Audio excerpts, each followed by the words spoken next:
It's the mother of all talk shows. It's the mother of all talk shows. It's the mother of all talk shows. Go get 'em, George.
Spain is under attack not by migrants but by the United States and Israel.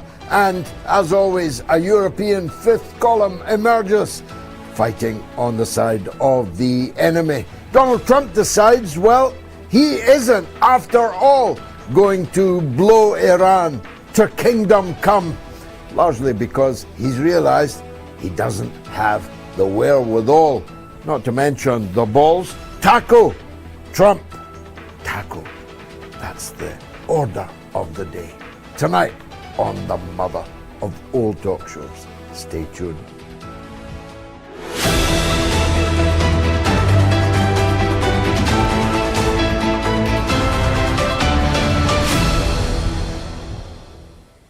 Trump always chickens out, otherwise known as taco, and he definitely chickened out overnight. I thought I was going to be in my black clothes again. I believed every driveling nuance of his and Hegseth and the rest of the propaganda. I saw that embassies were emptying and evacuating. Talking of evacuation, we'll come to Donald Trump's bowel and urinary problems in just a few minutes. But he definitely bottled it overnight. He decided that he couldn't, after all, restart all-out war against the Islamic Republic of Iran. Iran has won again. In fact, all Iran has to do is stay alive, stay afloat, its government remain its government, and it has won, but it's actually achieved far more than that. The American satrapies in the Persian Gulf are in a state of advanced terror because when Trump speaks, nobody knows whether they can believe him or not. But when Iran speaks, everybody knows that they are as good as their word, even if the word is not particularly good news. So when Iran unequivocally states that if our electricity is destroyed, nobody will have electricity. If our oil and gas installations, infrastructure is destroyed, nobody will have any oil or gas. If our desalination plants are destroyed, nobody will have clean water. And in 50 degrees centigrade in the Persian Gulf, that's going to lead to a mass movement of people, about which also more in a few minutes. When he realized that the inventory of the American interceptor missiles is now so bankrupt, is now so bare, that they've had to strip the anti-aircraft capability from South Korea. I just talked to a South Korean diplomat. I can't give their name or they'll be in trouble, but they told me that South Korea has no defense. You better hope the young'un, Kim Jong-un, doesn't choose this evening to launch an attack on South Korea. They have stripped the interceptor capabilities of all of the Arab countries in the Persian Gulf that had been paying protection money to Big Pussy Donald Trump. God rest his soul, Big Pussy, that is, not Donald Trump.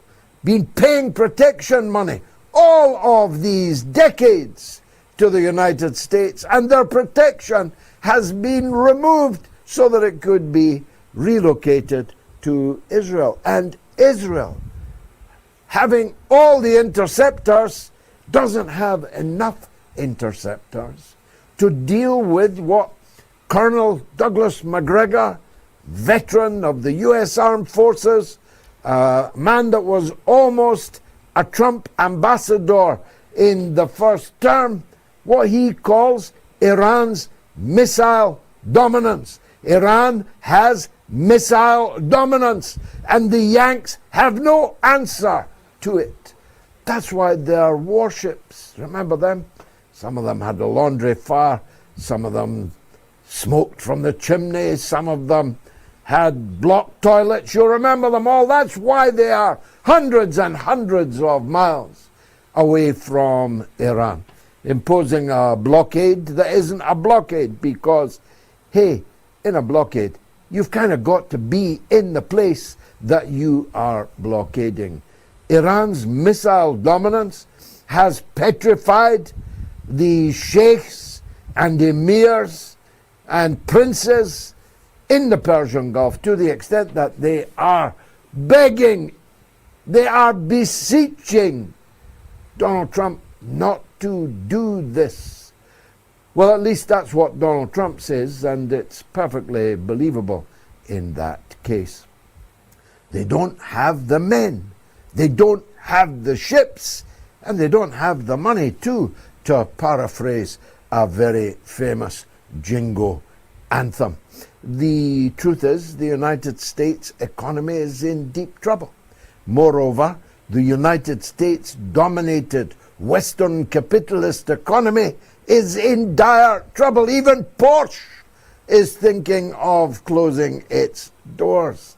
This crisis has the potential of making the 1930s look like a tea party by comparison with the recession, the depression that is stalking the capitalist powers and the countries of the global south that have still not broken free, burned their bridges with the dying, fading, failing empire of the West. So they don't have the men, the ships, the money, the interceptors. They cannot do what Donald Trump says they are going to do, and they know that Iran means it when it says what its retaliation will be. So it's all off. I was able to cast off my mourning clothes and come amongst you like the summer type of fellow I always prefer to be. Not that there's not people still being killed, of course. There's the 59, or according to latest figures, 90 to Moroccans and other Africans who drowned in the Mediterranean trying to swim from Morocco to Ceuta, which is the Spanish enclave, autonomous city in North Africa, squatting on what is truthfully Moroccan soil, but that hides a multitude of different aspects of the most extraordinary story that broke in the middle of the night where we are. And I've got to say, she'll kick me for doing so. As far as I can tell, my wife, Gayatri, was the first person in the world to smell the rat. It helped that we were watching it in real time when much of the rest of you would be asleep or otherwise engaged. But she said to me, the second the story broke on social media, this is a provocation. Someone arranged this. 65,000 migrants don't all climb over a fence at the same time. Who could it be? Asked I. The professor, Gayatri, answered immediately.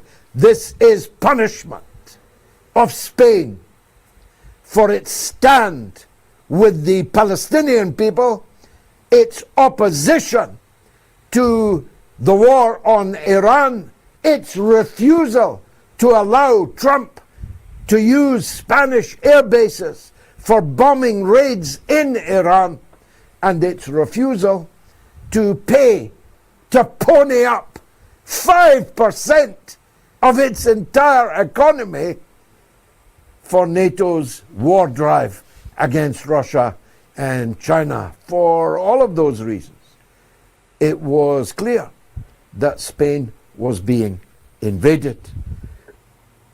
But you may say, how could Israel affect something in an Arab country, Morocco? Well, if you don't know already, Morocco is a political, financial, and military base of the settler state of Israel. Go to any of the resorts in Morocco, you'll see Israel occupation forces parading around in their summer uniforms, fresh from the killing fields of Gaza. The Moroccan masses, there is no more faithful mass in the entire Muslim world than in Morocco, but their regime, run by a man who is the absent king. He lives in Paris, in a palace. He's very frequently filmed in a state of, what do the French call it, déshabillé. He is very frequently in the clubs. I shan't name the clubs to avoid embarrassment. But the Moroccan masses have to tolerate a regime that is a slave regime to Israel and the United States. Donald Trump very recently opined on their anti-colonial demand for the return of Ceuta and other extant Spanish colonial possessions in Morocco. Now, I have done so all of my life. Why is Donald Trump doing it? When did he start siding with anti-imperialist causes? Donald Trump very recently recognized Morocco's claim to the Western Sahara. What did the Western Sahara used to be called? The Spanish Sahara.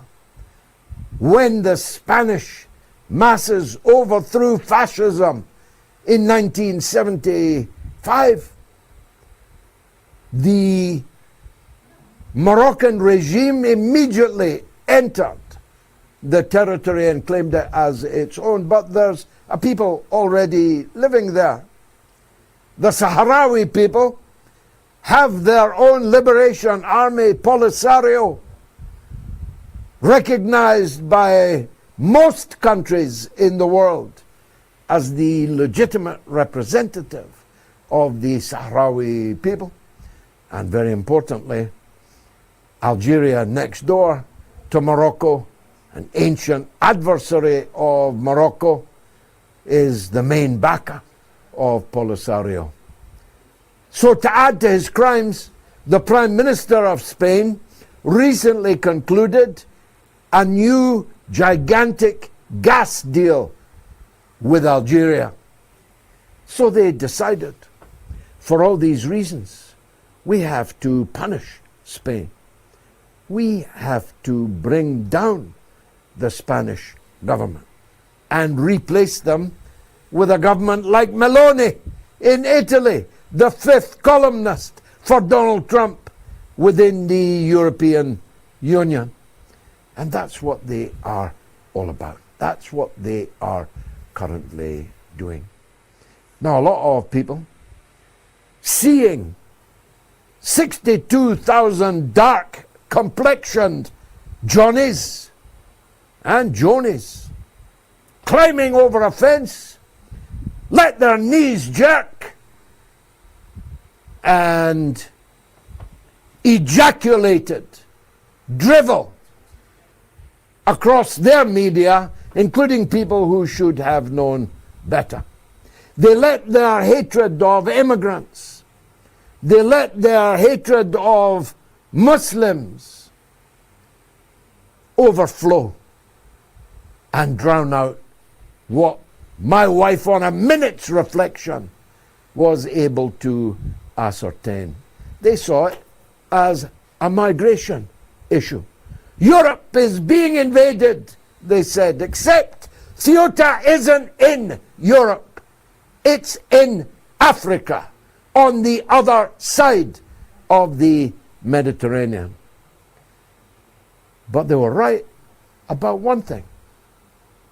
Be careful what you wish for, because that is what mass movements of migration looks like.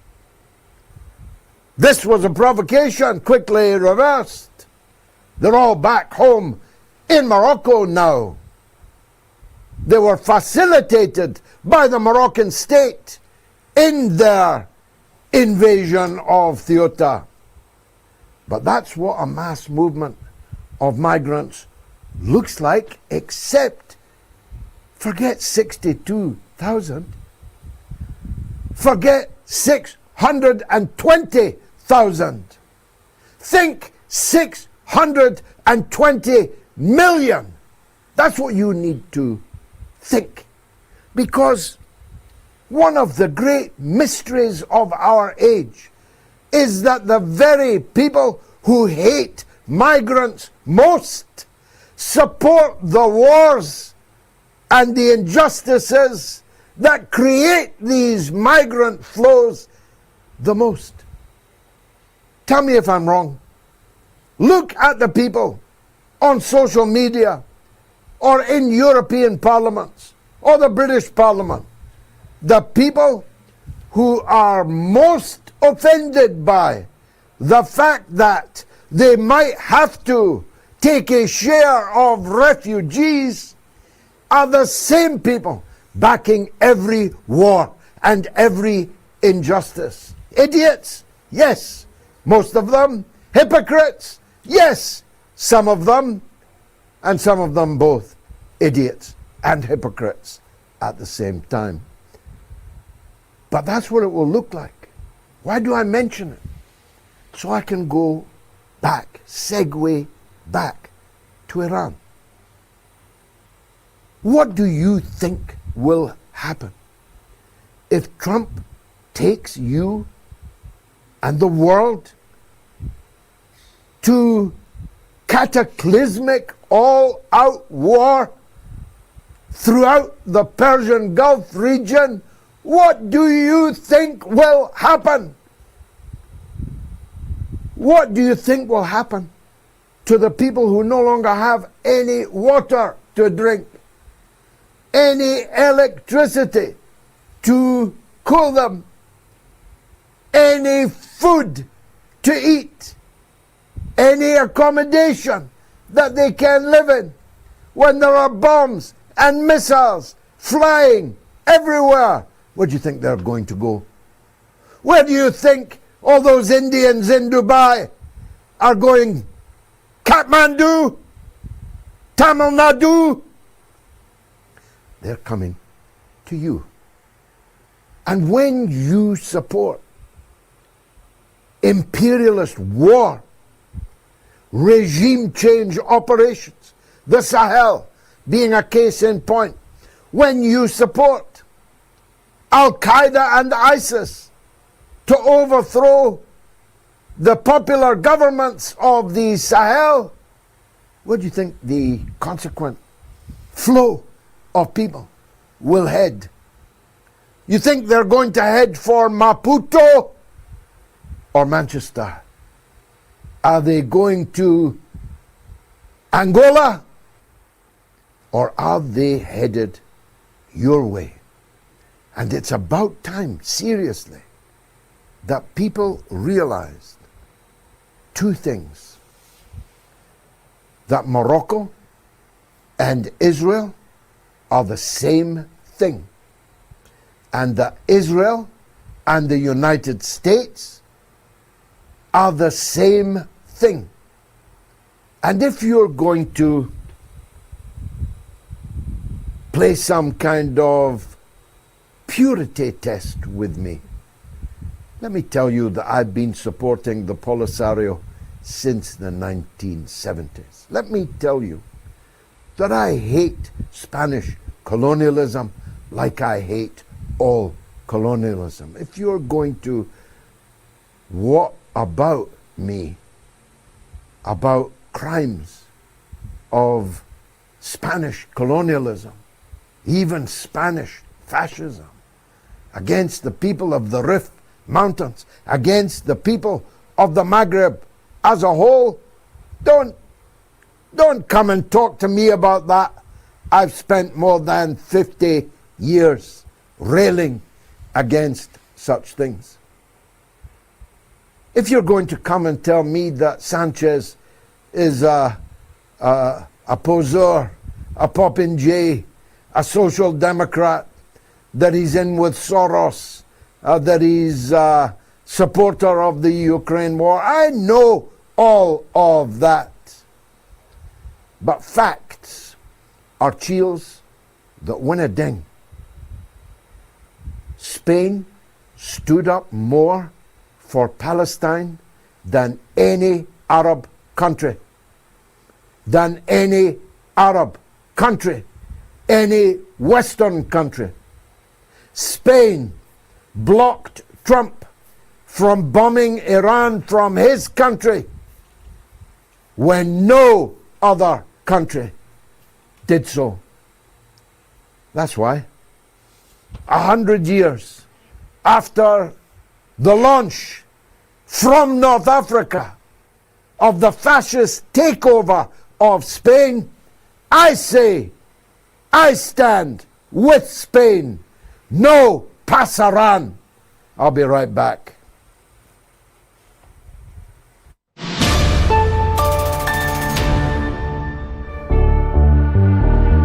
I don't believe that the mainland European countries give a toss about Britain, and I'm certain that the United States would not sacrifice itself for Britain. That's why I say Britain is completely marginalized. As for the Trident missiles, of course, if the United States, which has dual control over these missiles, gave permission for them to be launched, of course, they would incinerate Russian cities. But what good would that do us? Because we'd all be dead, including the people that fired the missiles. You feel me?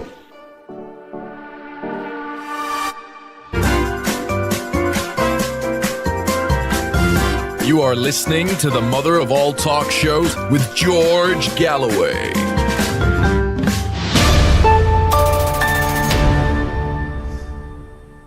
Is the Trump family trying to own the World Cup?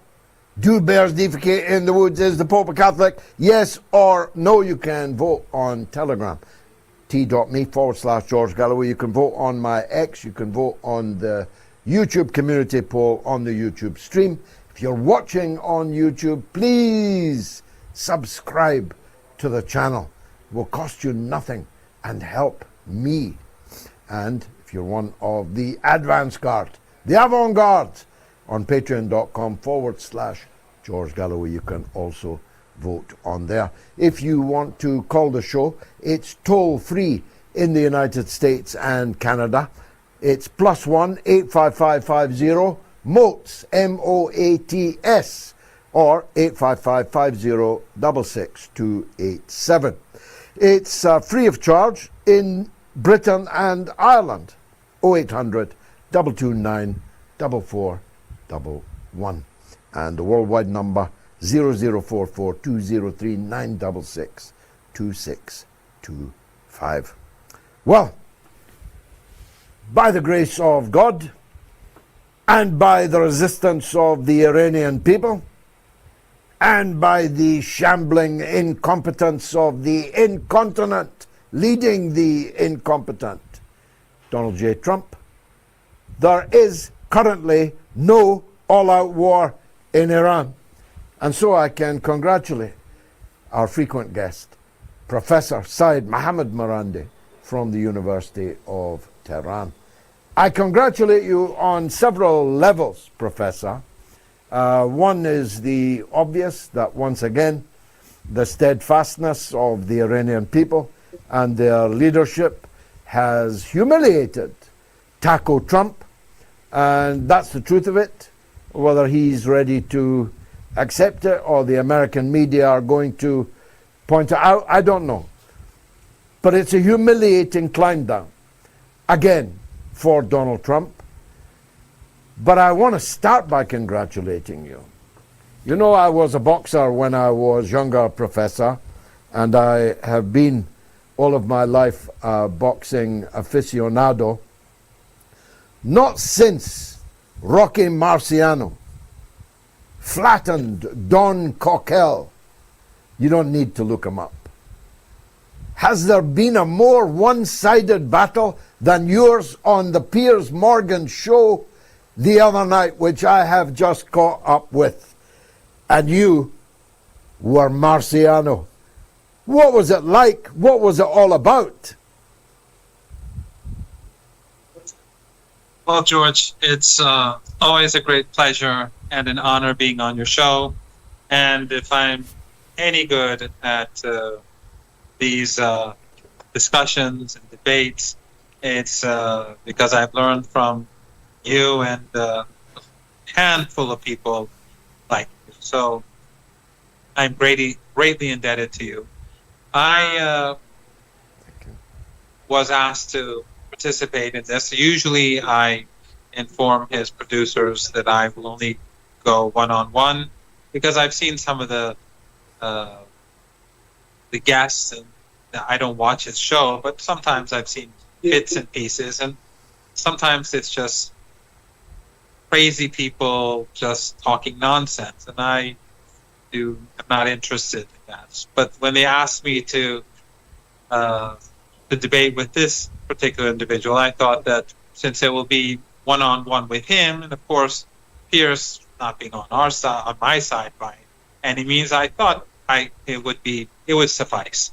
So I agreed. I didn't know what to expect, but even though I know, and we all know, that the Zionists have no logic and no reason and no leg to stand on, I was surprised to the degree in which he could not provide any excuses for the genocide, for the racism, for the ethno-supremacism, for the brutality, for the criminal behavior, the Zionist regime, for the ideology of hatred and contempt that he holds.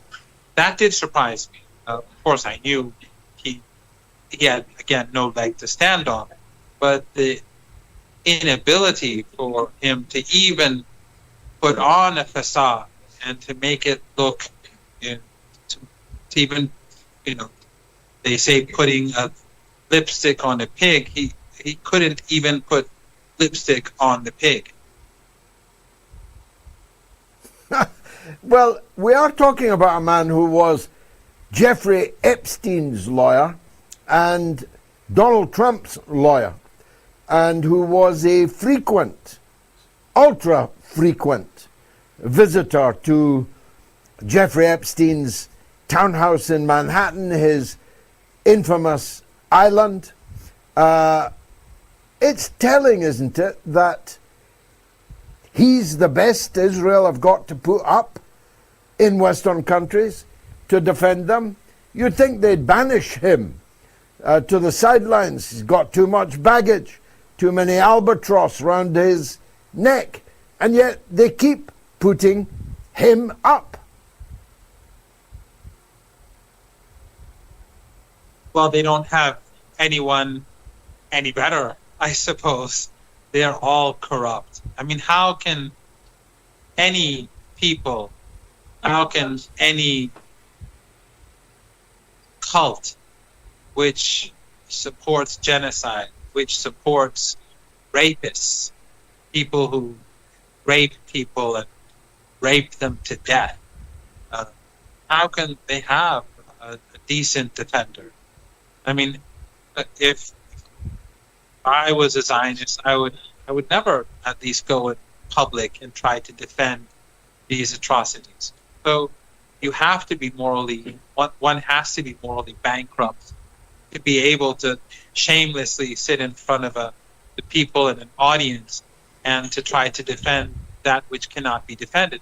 Yes, on mainstream media and the BBC and CNN, Fox News and MSNBC and the New York Times, of course, they'll be given a platform and no one will be there to counter them, to expose them. So they become complacent and they think that they can just talk, and they, of course, ignore the rest of us. They belittle the rest of us. So I assume that when he came on the show, he thought that he could easily crush this inferior being, this Amalek, and that would be it. And perhaps he does think that's what he did. Perhaps he does think that he performed exceptionally well, and perhaps the Zionists who watched all are clap for him and praise him on his extraordinary performance in the upside down world of morality among the Epstein class. That wouldn't surprise me. George, it was a bit funny. I don't know if you noticed. When I said that he went to Rape Island and Epstein Island, he asked me how many times did I go so that I could. He was trying to set up a case against me to take me to court, and it's just amazing, and which shows how the powerful are. How the Epstein class are. That they cannot win an argument. So they'll try to take you to court. They'll try to destroy your life. Of course, I'm in Tehran. I don't know how he's going to take my life away from me. But the point is that this is not a society of freedom. It is not a society of equality. It is a society in which if you speak truth to power, you can be in serious trouble. And if you are in a position of authority, you can be arrogant like him and get away with it. But he's also now, talking of racism, launched a big attack on American Jews. The main problem, he says, is the Jews. The Jews that are supporting us, supporting you, Mamdani, supporting the Palestinians under genocide, are abandoning support for the Israeli state. We've now reached the stage where the leading spokesperson for Israel in America is attacking American Jews as disloyal and as capos, collaborators with Nazism, when in fact it is Zionism itself that was the number one capo, both in the 1930s and now.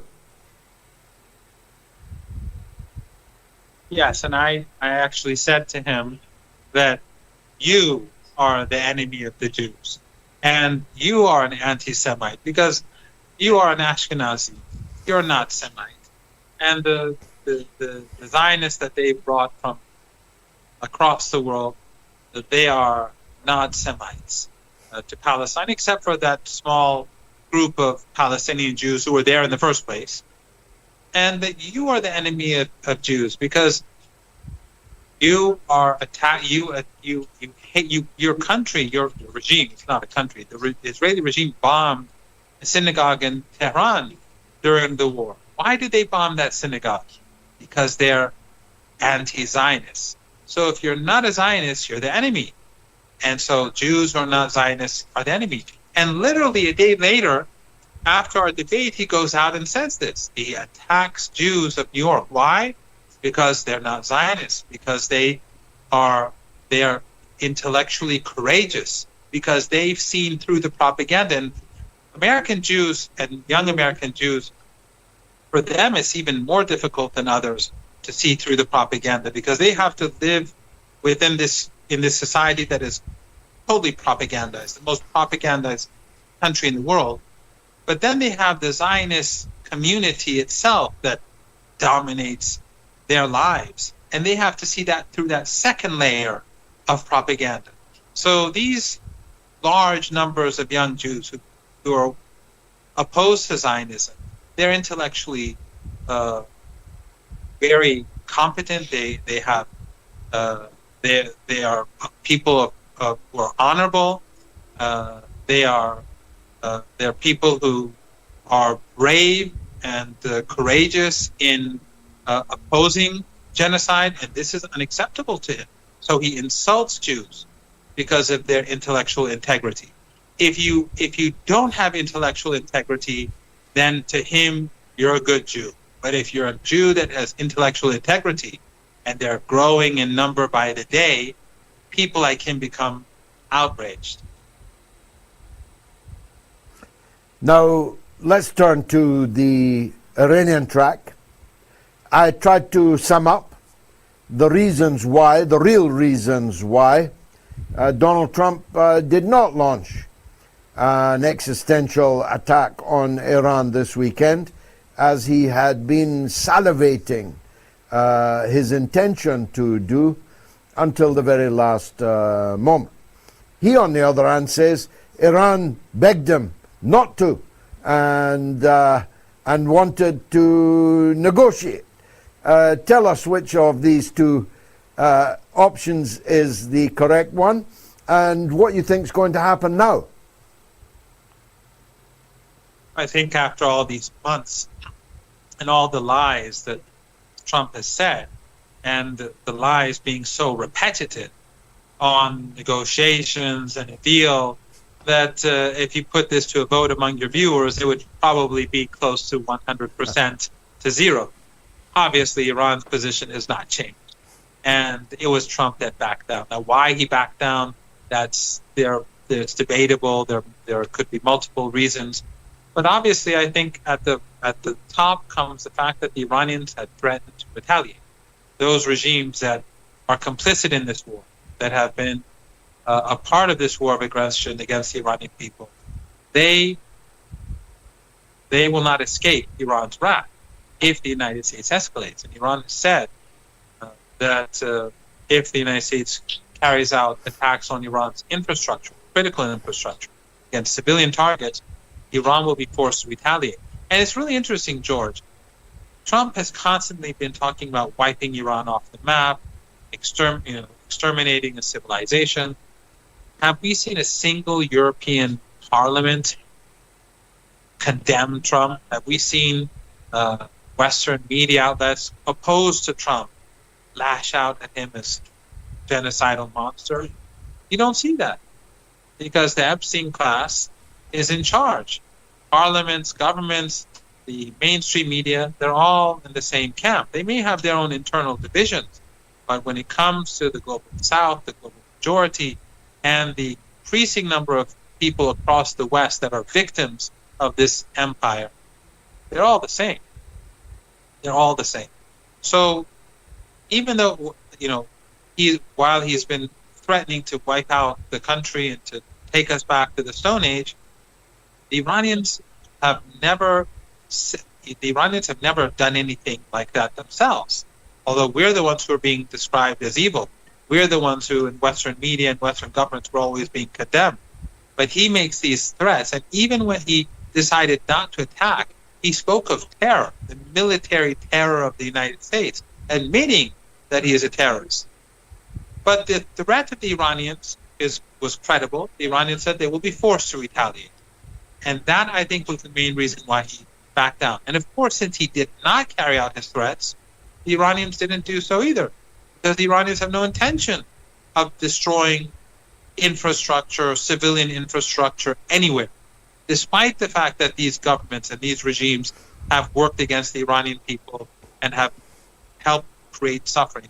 But the Iranians have refrained from striking back.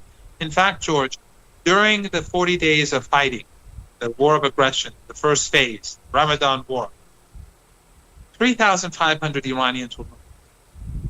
In all these Arab countries combined, less than 20 people died, despite all the missiles and drones that the Iranians fired. Why? Because the Iranians were careful not to target civilians, unlike the Americans and Israelis, who bombed schools, who bombed hospitals. In this latest 13-day war, the Americans bombed a children's hospital in the city of Ahvaz, and it was a hospital for cancer, children who had cancer. This is what we're dealing with. I think maybe the last day of fighting of the strikes against the Iranians, Americans targeted a village on the island of Fish, murdering, slaughtering a family, a husband, a taxi driver, his wife, and their 18-month-old infant.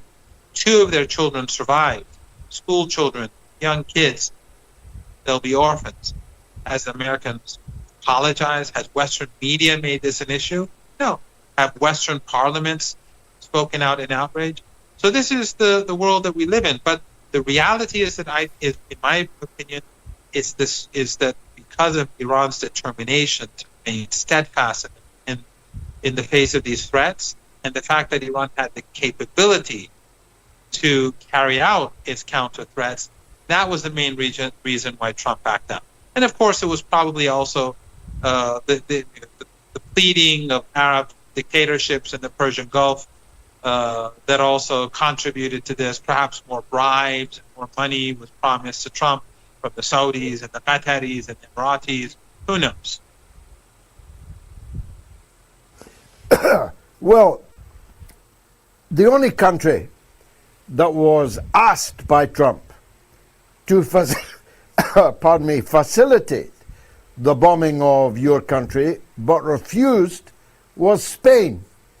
And Spain was duly punished, as Donald Trump promised that they would be, and as Benjamin Netanyahu threatened that they would be just the other day. Did you see that coming? No, I did not see that coming. I knew that they would punish Spain, but I didn't know that's how they would do it. And I saw that you point out that the issue is not about Spanish imperialism or fascism or Morocco. The issue is the timing and the way this was carried out. This was punishment for Spain's principled stance on Gaza and, of course, on the violence against Iran.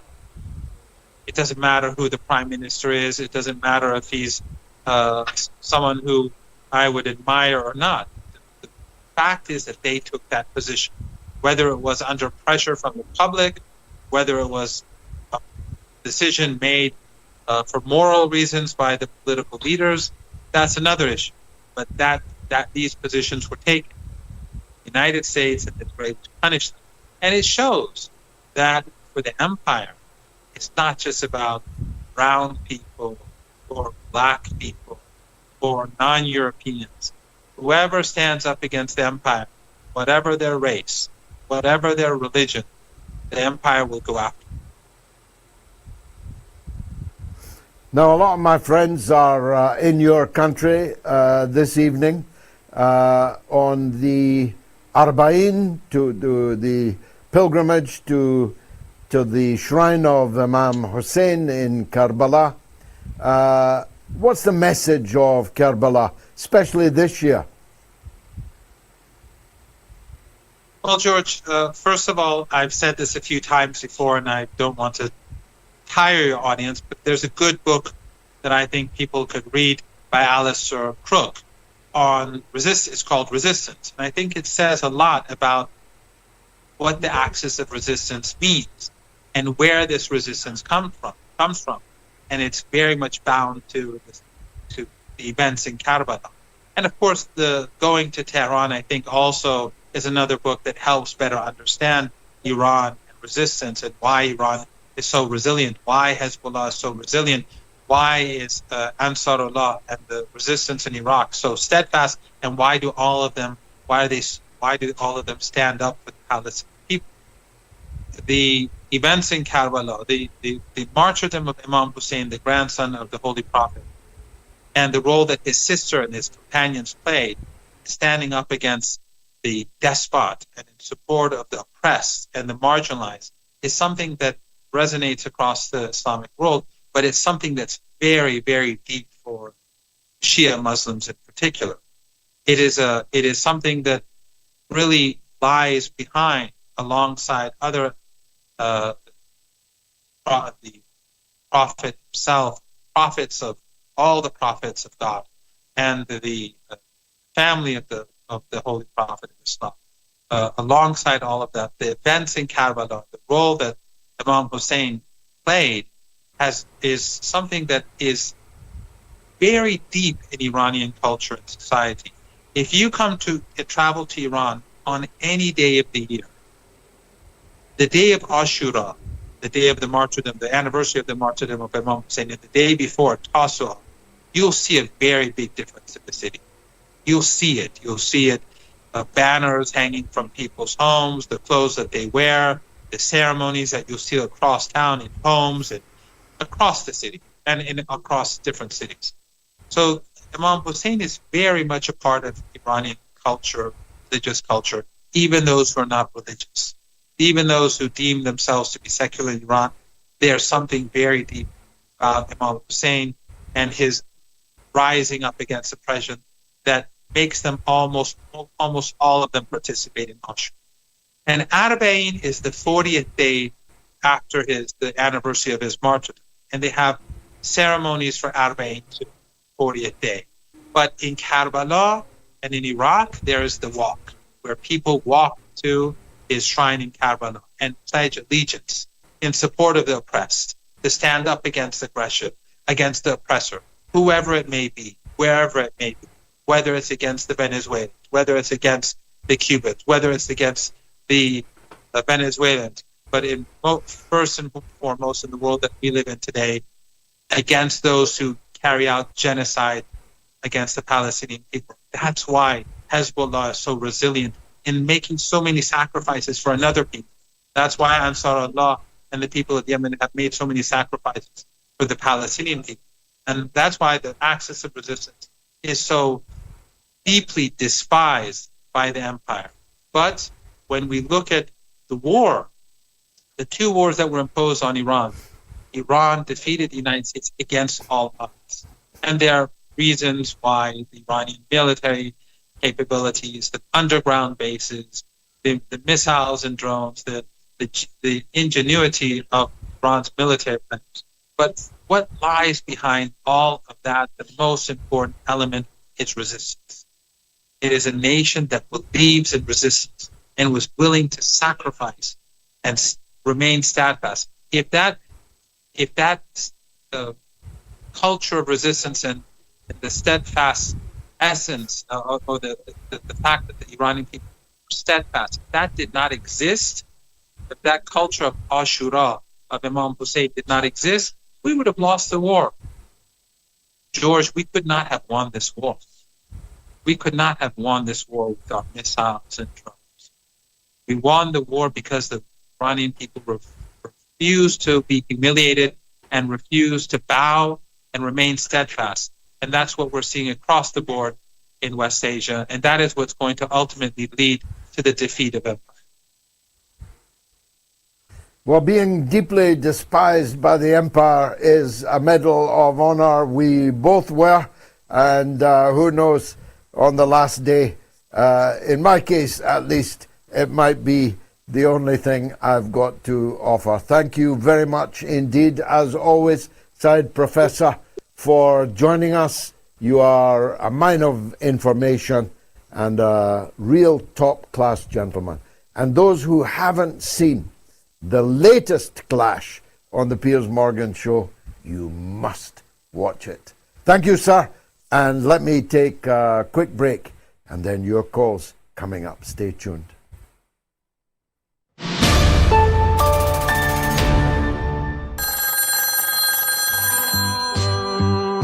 There's a legend on the line in Oklahoma. It's May on Trump. Welcome back, May. Trump is using a magic 8-ball to make his decisions. He apparently has completely lost whatever mind he had to begin with. This is just ridiculous. Does he really think anyone's going to believe that? I'm here to say, and I'm here to join you and everybody else, the emperor has no clothes on. He's as naked as they come. And unfortunately, I'm pretty sure he got naked with some young people. And that is why he so desperately is trying to kill this whole Epstein thing. And he's just making it worse. I'm wondering when Donald Trump knew that he was implicated in these Epstein files and what it was that he knew. That's the big question, because he wouldn't have been banging the Epstein drum all this time and then suddenly to pull the rug. That tells me that it was a late decision, that someone came late to Trump to say, you know, you really don't want to be doing that.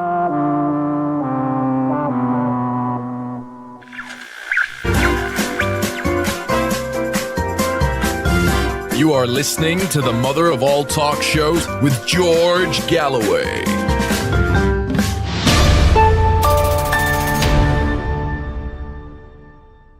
Get voting on the poll. Is the Trump family trying to own the World Cup? You can vote on telegram.me/George Galloway, on my X, on the YouTube community poll, on the YouTube stream, and, of course, on the patreon.com/George Galloway. There's a ballot box there also. Pretty overwhelming result so far. Simon in London wants to talk about Israel and whether or not it is Britain's friend. Let's hear what Simon has to say. Go ahead, Simon. Hope you're well, George. Yeah, you mentioned earlier on in the show that your wife predicted what was happening between Morocco and Spain.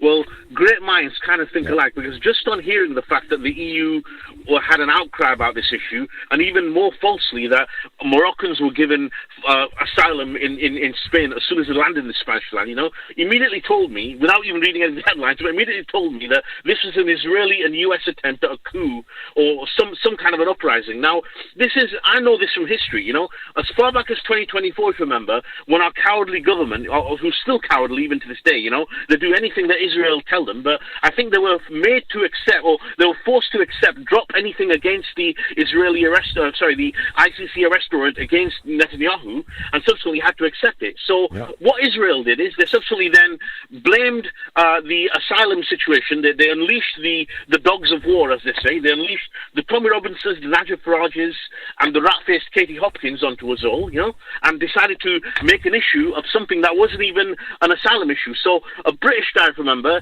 tragically murdered 3 schoolgirls in Southport, I believe, as I said. And they created huge riots that blamed Muslims for this, and they blamed asylum seekers for this. Well, it's no different to what's happening in Spain at the moment, what they tried to do in Spain. I think Spain has handled it much better. Unfortunately, our government didn't handle it, I think, as I said. And it's quite upsetting. That must be very upsetting to a lot of people. This. So yeah, that's why I just wanted to compare the two situations. It's not different. I think Spain handled it much better than we have. You did do so really well, Simon. The Robinson, Farage, Hopkins, and the rabid dogs that are ready to snarl like Pavlov's dogs whenever a beast of any kind turns out to be an immigrant or a Muslim, but who are muzzled, self-muzzled, when far more often that beast and that criminal is of the wrong religion and of the wrong color. They were unleashed and they were out of the traps. They were trying to generate a hue and cry about a supposed invasion of 62,000 Arab, African Muslims across one night, when of course these people who swam and those who drowned were swimming from one part of Africa to another part of Africa. Those who were climbing over the fence were leaving one African territory and climbing into another African territory.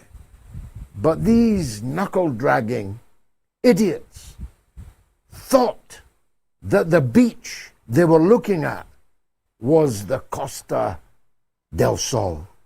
That's how stupid they all are. Thank you, Simon. Comments, you can leave comments on YouTube. Just scan the QR code and I'll try and read them. Rob1 Tom says Marandi slaughtered Dershowitz. I mean, he really did. I mean, I'll need to get a new metaphor because not many people remember Rocky Marciano nowadays. And even fewer remember how he flattened Don Coquel. But it's a metaphor to which I am attached. Mr. Sancho Relaxo sends $5. Thank you, Sancho. This is for the Marandi Going Scorched Earth on TV fund. The man is on fire and a hero. Indeed, he is. Pebs Mc, P-E-B-S, capital M-C. Spain was the first European country to recognize Palestine as a country. Pedro refused to allow Trump to use Spain for refueling or any military aid. He did not want to assist Trump in his war. And Christina Hines says Israel, as per usual, was behind it, trying to cause problems for Spain and trying to frighten other countries into going along with America and Israel's inhumanity. And Fix in Man says every member of the American military should tell Trump to be the first to go into Iran if he wants them to go in. And Emmett Jones 8075 says King Charles, who he, went to the Congress of the United States and lectured the American public about their rights. What does he say to the British people threatened with incarceration for speaking their mind? This is in reference to the ongoing farce, which is turning into a tragedy, actually, of thousands of old age pensioners, peers of the realm, retired vicars, war heroes, being arrested on terrorism charges for holding up a piece of paper complaining about the proscription of an organization that I may not mention here for fear of that being held as promotion and the arrest and closure of the Mother of All Talk Shows operation in England. It is one of the extraordinary things that this monstrosity, this atrocity of mislabeling, bankrupting the very English word terrorism, is one of the achievements of the Labour government of Keir Starmer. Now, Andy Burnham is the new Prime Minister. I'm challenging him here and now. Proscribe that organization. Set these thousands of old age pensioners and peace campaigners free from the terrorism charges under which they linger, which could land them 14 years in prison. If you're a man at all, Prime Minister, if you are a man who wants to change anything, Prime Minister, start with that. Do it tomorrow. You can, you should, but I very much doubt that you will. Online too, in Seattle, is Nathan on those who hate immigrants. Go ahead, Nathan. Yeah, George, kind of building on your point about the stupidity of the people. It is the most worthless people in our society are the ones who complain about immigration. And we wouldn't even have any other, like white people wouldn't exist without immigration. That's one of the points that needs to be made. But also it's just like, it's people who contribute nothing to society. And they're depending on foreign people to do all of the work for them. They have they've never actually questioned, scrutinized. Aside from the stupidity, it's the arrogance that really bothers me. Some people refer to it as caucasity, like when Professor Marandi was talking to Alan Dershowitz. The arrogance in his mind. Where it was just like he can't be defeated. It's just like he's building on the forefathers. It's like white people can airdrop all of the good stuff. So it's not one person doing anything. It's like we built society. We did this. And non-whites can only airdrop bad stuff. And it's just like it's a mindset. I see a lot of people waking up to it because I don't even refer to poor white people as white. They're like blonde hair, blue eyed Caucasoids. White, Elon Musk is white. He can go to another country and become a trillionaire off of stealing welfare while wagging his finger at brown people saying that Social Security is a scam. That's why we need to get people like that out of office, including Adam Smith. And one of the people who's actually fighting for the people with the record, Shama Sulant, she needs a position she understands. Like, we need someone from outside of the structure to critique it, because we understand how it affects the people at the bottom. And we're not just going to use the position well to said, make very well rich. said, Nathan. Speaking as a blue-eyed white man myself, still pale, male, straight, I have absolutely no reason at all to hate whiteness. The difference between me and these others that you mention is that I believe, just like a garden with only one type of flower in it would be a dull garden, I believe in 1,000 flowers blooming in the garden of humanity. And I've seen it. I see it now. When I walk out this studio, I will see it. I will not see many people that look like me, but I'm happy about that, because I believe that, as a religious believer myself, that God made us the way we are for a reason, and that amity between all of us is the divine purpose of humanity. And I'll go on working for it. As to the idea that Alan Dershowitz is some kind of superior man? To me? Or to Marandi? You're having a laugh. This moral degenerate, this ugly, twisted, pervert Dershowitz thinks he's superior to anybody, never mind to a man like Professor Marandi. You really couldn't make it up. The one and only Orobos will be on the show towards the end of the show. I'm very happy to hear that. Now, a big word of appreciation for tonight's top Moats financial supporters who backed the program through our website, moats.tv. Big thanks to H. Leslie Hall, Lynn Timperley, Jacqueline Biggs, L. Findlay, and Jean Richardson. A big thanks to all of you, especially those of you whose names I see very regularly on that wall of fame. If you want to support the show, if you want to keep the show twice a week, if you want to keep the show independent, without advertisers or sponsors, then only you can do it.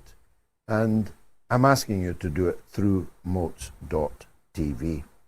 Oh, I've overshot by 4 minutes, and I've got a very important guest coming up right after this short break. Lieutenant Colonel Daniel L. Davis, reporting for duty in a couple of minutes. Stay tuned.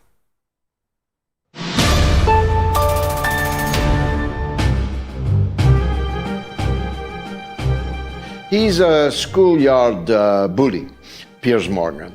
And he does have a big show, but then he has a big and plush and very well appointed studio. And he has a big and very well paid staff. He has a very big budget. He's an extremely wealthy man. And the combination of all of that does give you a certain head start. We, on the other hand, are a mom and pop business. There's just me and Gayatri. And the people who told me the phones are melting are my own grandchildren who are answering the phones for nothing. This is an unpaid gig I'm doing and do twice a week. Nobody pays me one brass farthing to make this show, to present this show.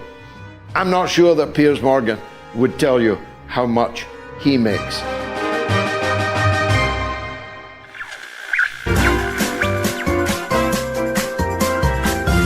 You are listening to the mother of all talk shows with George Galloway.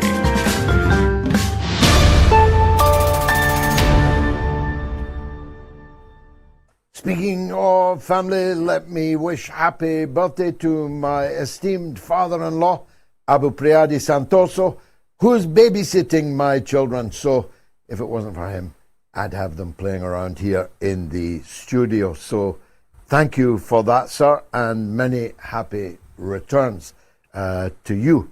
Lieutenant Colonel Daniel L. Davis is the host of the Daniel Davis Deep Dive, which I very frequently tune into.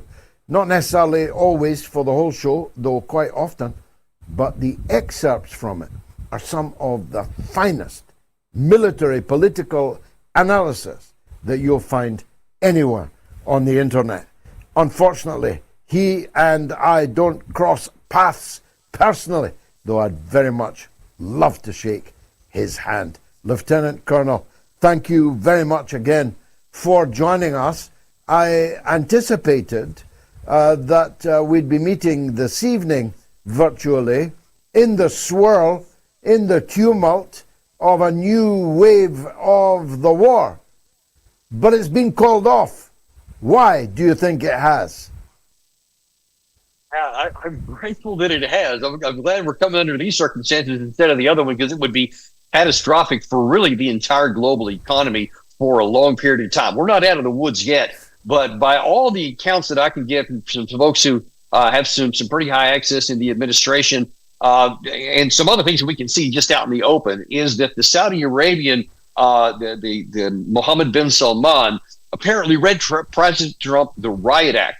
And apparently he'd been trying to say, listen, don't make this attack, because number one, it's not going to work. It's not going to bring Iran to its knees. If you couldn't do it in the first 40 days, if you couldn't do it in the 2 months of a blockade, if you couldn't do it in the 13 month of the mini attack, you certainly aren't going to do it today. But this one was going to spawn a significant counterstrike directly against Saudi Arabia, against Qatar, against Kuwait, Bahrain, all the GCC countries were going to get rained on if Trump hit the energy infrastructure on the Iranian side. And they, went so far as to put out a target list and said, this is what we're coming after. And I'm told from some folks on the Iranian side that was communicated honestly to them at the diplomatic level, that they meant it, that they were going to hit it. We now see that the Iranian side has conclusively demonstrated that when they shoot at something, they hit it. They hit it with pinpoint accuracy, and the best of our air defenses, none of it has any effect on it. So if President Trump had attacked, then these countries would, Saudi Arabia, they would have been helpless and defenseless against the incoming missiles, and it would have had years of consequence to them in their oil production capacity, therefore on the oil supply on the global stage. And apparently that was enough. That pushed it over the top to where President Trump finally said, okay, we're going to stop this right here. We're not going to go any further. That, though, was on top of that. The reason I say over the top, because that was on this week, the commander of U.S. European Command, General Grinkowicz, said, I don't have enough naval assets in the region to both protect America and Israel. And I'm going to have more naval assets if we're even going to do the first one from any air attack. On top of the vice president and the chairman of the Joint Chiefs of Staff were reported a week ago telling President Trump that our land-based interceptor missiles and offensive missiles are both in such short supply that going after this target, which would not have succeeded, would have just further drained our resources. And all of that combined apparently has led President Trump, at least for the moment, to say, okay, I'm going to pretend like there's negotiations going on or whatever he said, but he's not going to attack. Now, that's where we are now, but that's where we were last weekend too, George. And then he started again this week. So he's going to come against the same headwinds because there are so many people that want him to drive hard and to go and attack no matter what the cost is. And they'll be pushing him again this week. So who knows by next weekend if we're in the same place we are now. You're right. Euphoria must be guarded against, but I'm taking the opportunity, at least for one night, to celebrate no war on Iran, no war on the Gulf. But you're right, it could be back on again Monday, Tuesday, Wednesday. Maybe it depends on the stock prices. Maybe it depends on the oil prices. But one thing is clear, and you're a military professional of the highest order and a senior rank. The military brass must know, even if the politicians don't, that you can't make an omelette without eggs. You can't fight a war against a formidable adversary and not expect that adversary to reply. And if it replies, you have no means of interception. Your interception is severely degraded. Your bases in the region have either been severely degraded or even abandoned.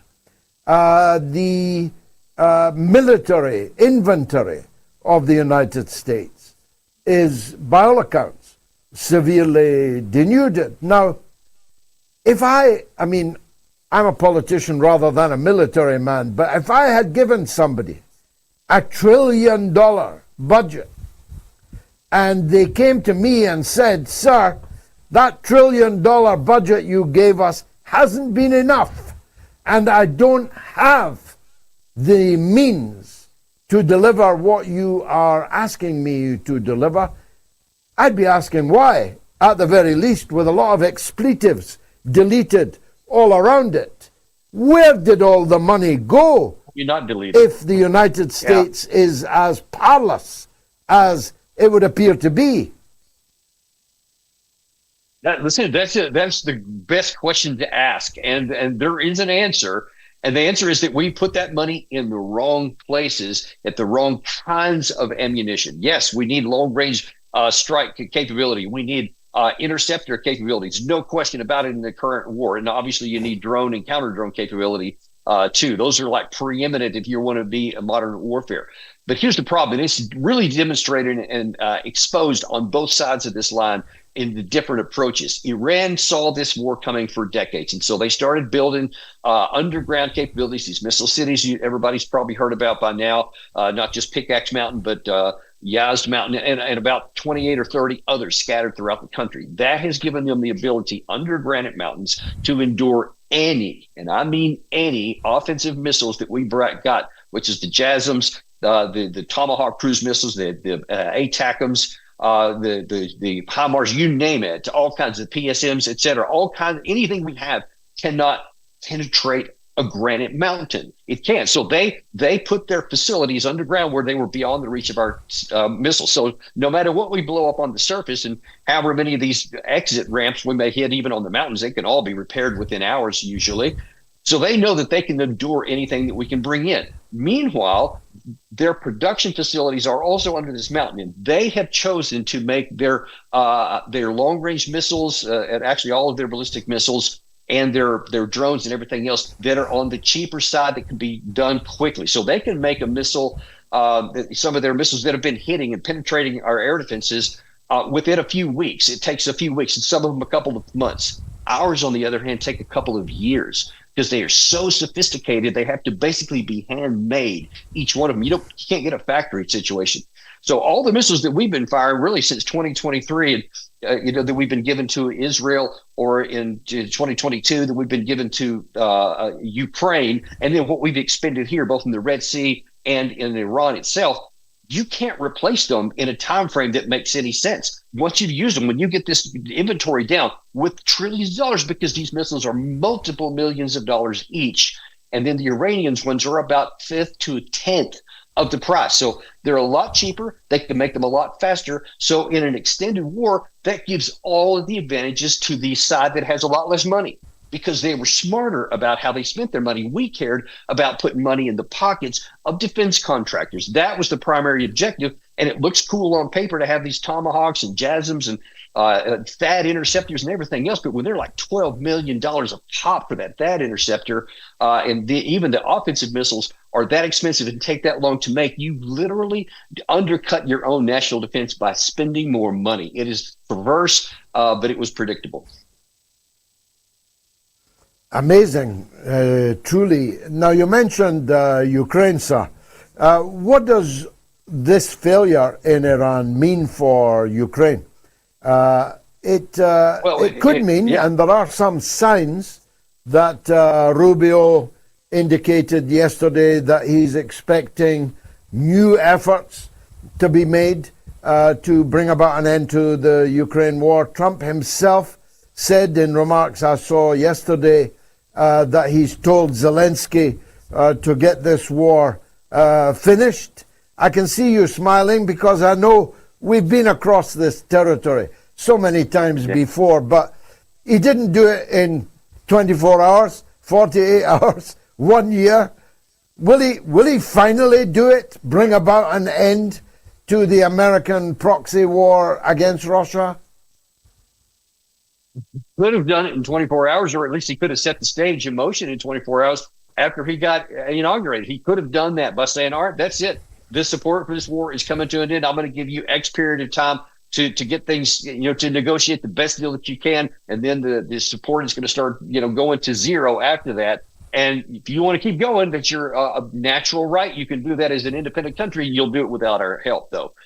And they would have. They wouldn't have had any choice. They would have done whatever was necessary to make a deal with Russia.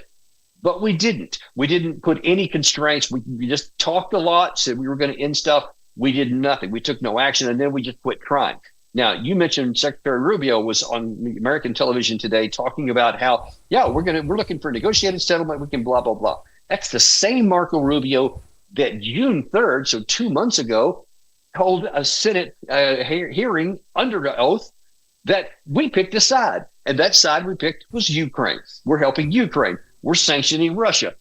So we're not mediators. We're not neutral. And then today he's trying to say we're neutral. We're mediators. And that this guy is psychotic. I mean, which Marco Rubio should we listen to depends on the day of the week. And it depends on the hour of the day, maybe even. But that's the whole thing that we're dealing with is the president means nothing that he says. Not one word of it does he mean, because he'll just say whatever he wants today. He doesn't seem to be concerned with the outcome. Secretary of State is the same way. So it has grossly undermined, and I would say collapsed, the reputation of the United States. Nobody, not our friend, not our adversaries, believe a word we say, and they can't, because we make sure with things like this that no one can believe us because our word means nothing. And that is a dangerous place to be, and it's going to undermine our own national security. It's going to put at risk our friends and our allies around the world, and make the possibility for war rise all over the place. Well, no sooner than the war on Iran was called off for the night, he put up a post of him peeking over the mountain at Greenland. He's put Greenland and the threat against Denmark, a decades-long ally of yours. He's resuscitated the threat against Denmark in Greenland. He's resuscitating the rhetoric, the state capture rhetoric against Canada. And of course, he's widely believed by clever people of having been deeply involved in the provocation against Spain in Ceuta in Africa this very week. He's a reckless fellow, isn't he? You didn't even mention Cuba. Apparently, that's something we're deep down the road of potentially doing there as well, and using military action there. This is just insane. This makes no sense whatsoever. And then you also have to look even in Gaza, because here again, President Trump, to this big announcement, I think it was on Friday, the Board of Peace has got this great deal, and it's going to bring disarmament of Hamas and peace to the region in 1,000 years, whatever he said. And then the next morning, Israel attacks into the Gaza Strip. Israel says, we didn't agree to anything. I don't know what you're talking about. So again, back to the point of his word not meaning anything. Who's going to take anything he says at face value, except that, come in the military, you do have to take him at potential there. You can't just say, oh, all this stuff on Greenland doesn't mean anything. All this stuff on Mexico going in and taking action there doesn't mean anything. Cuba doesn't mean anything, because he can. He has done these things. He went to war twice with Iran against the advice of the intelligence community, against the advice of the military experts, etc. So he does take kinetic action when it doesn't make any sense. So on the one hand, you can't trust anything he says, but you also can't dismiss when he says stuff like that he may actually do it. Unbelievable.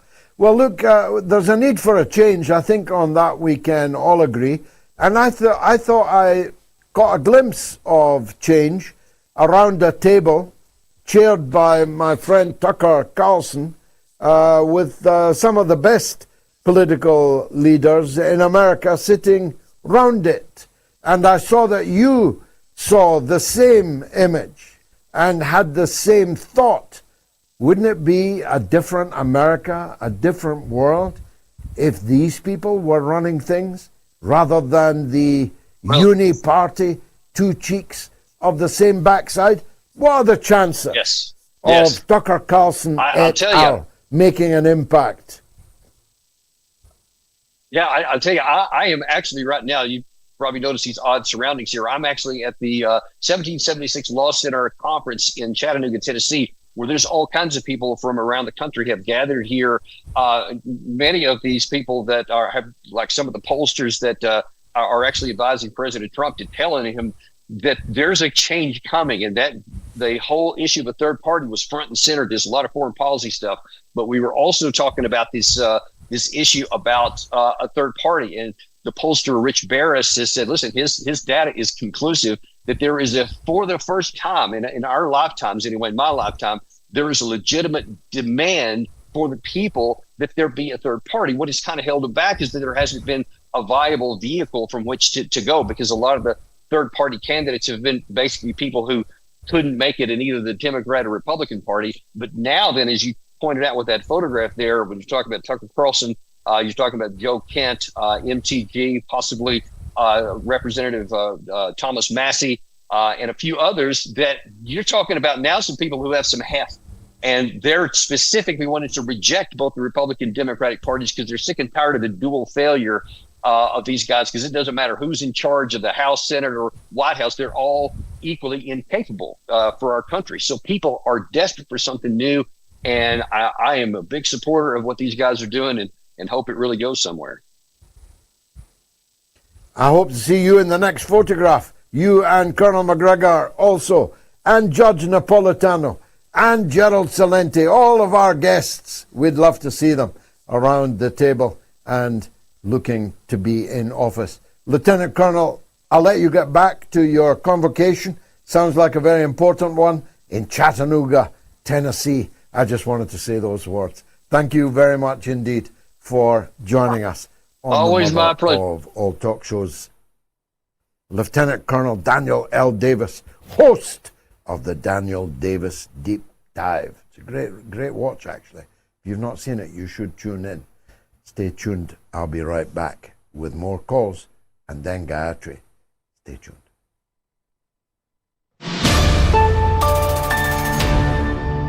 I wonder if there's more to it, Anthony. She says not, but might she be preparing for a presidential run?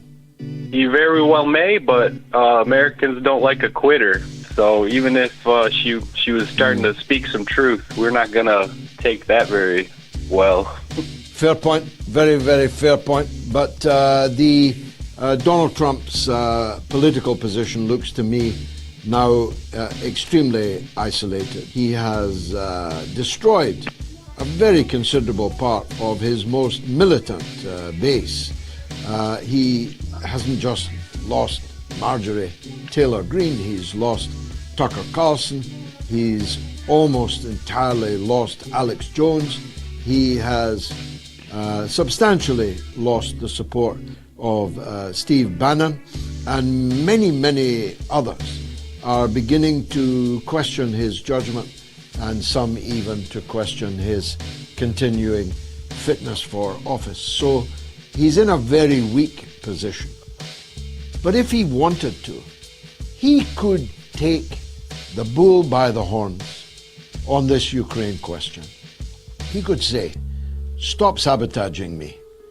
Don't think by leaking things you're going to divert me. I'm serious. I'm ending this war, and I'm certainly going to end America's involvement in this war.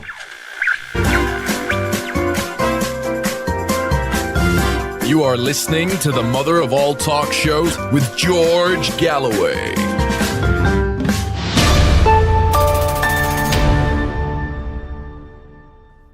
Well, you've got 15 minutes still to vote on the poll. Is the Trump family trying to own the World Cup? Yes or no? Let's go to Canada, where Rifat wants to talk about Iran. Go ahead, Rifat. Hi, George. How are you? Thank you for letting me speak today. Go ahead. Yeah.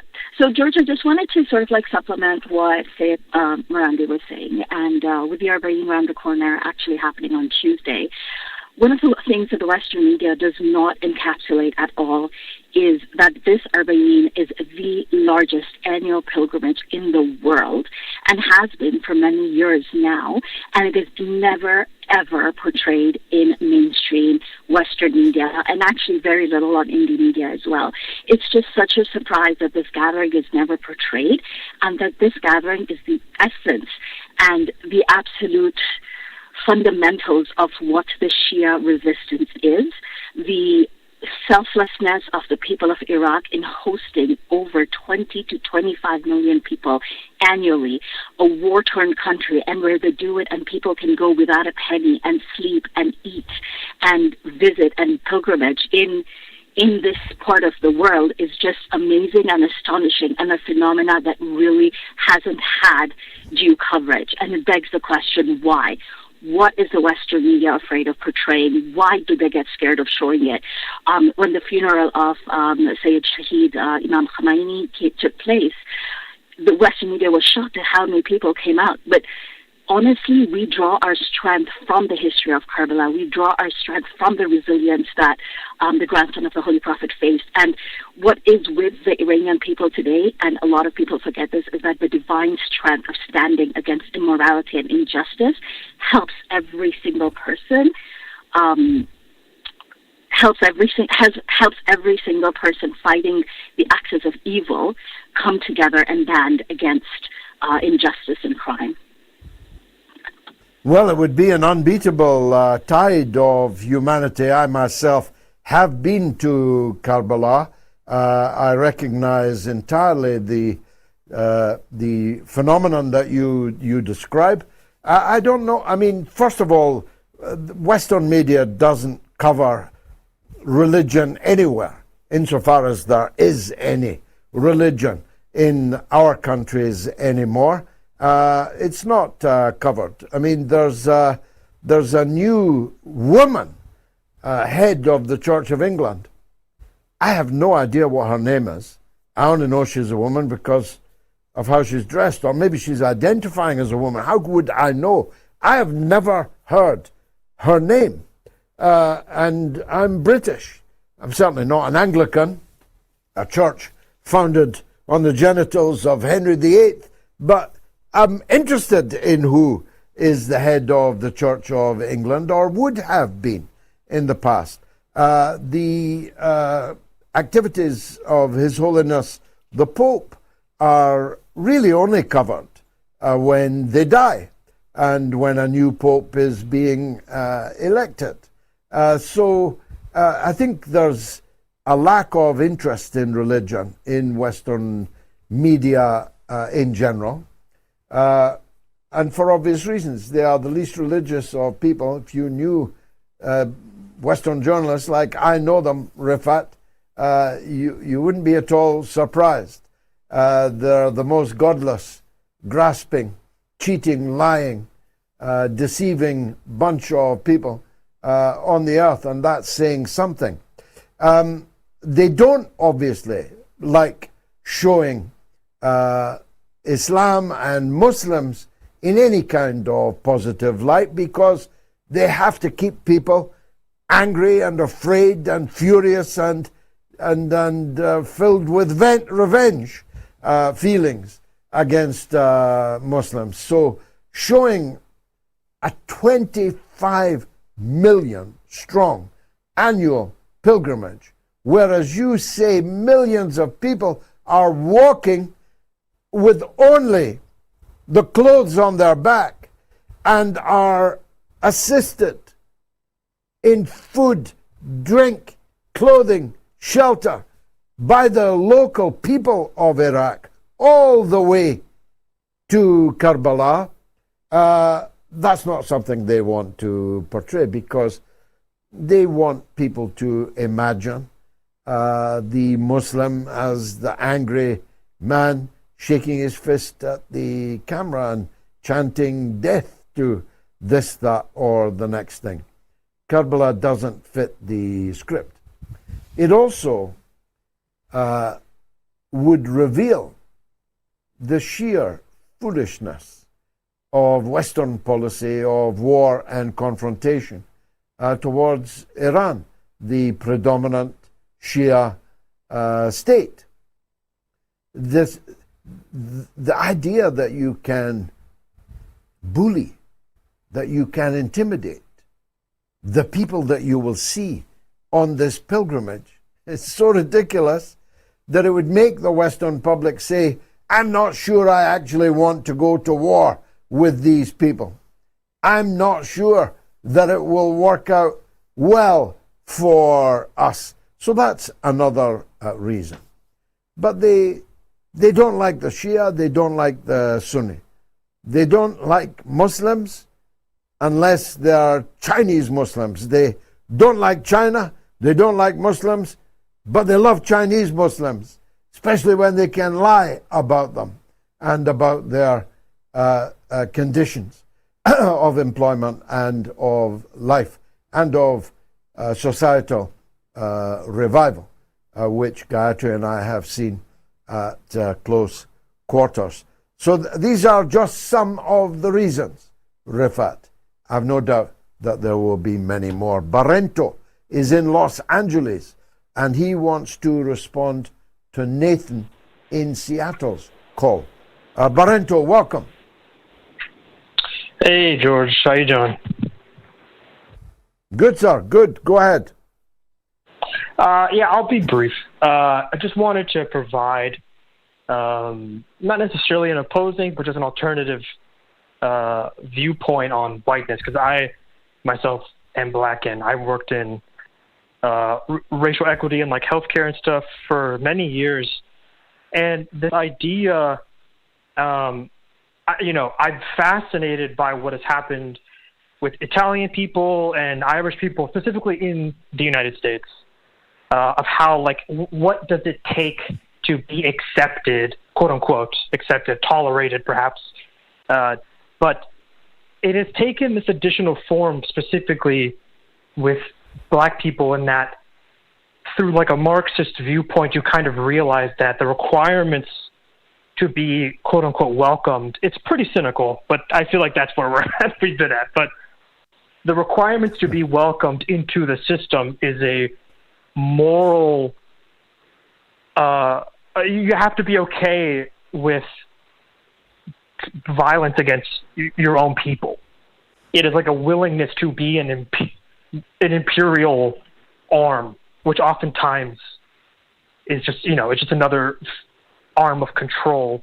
And so it's another version of tokenizing. It makes you individually very wealthy, or can, but what it means to be in power, maybe once upon a time it made that sort of like blanket label or blanket analysis may have been more fitting, but now it's taken a very cynical, very protean form, and it just, but with the only core pillar being, are you willing to do terrible things in the name of providing fuel for this endless growing empirical malignant entity?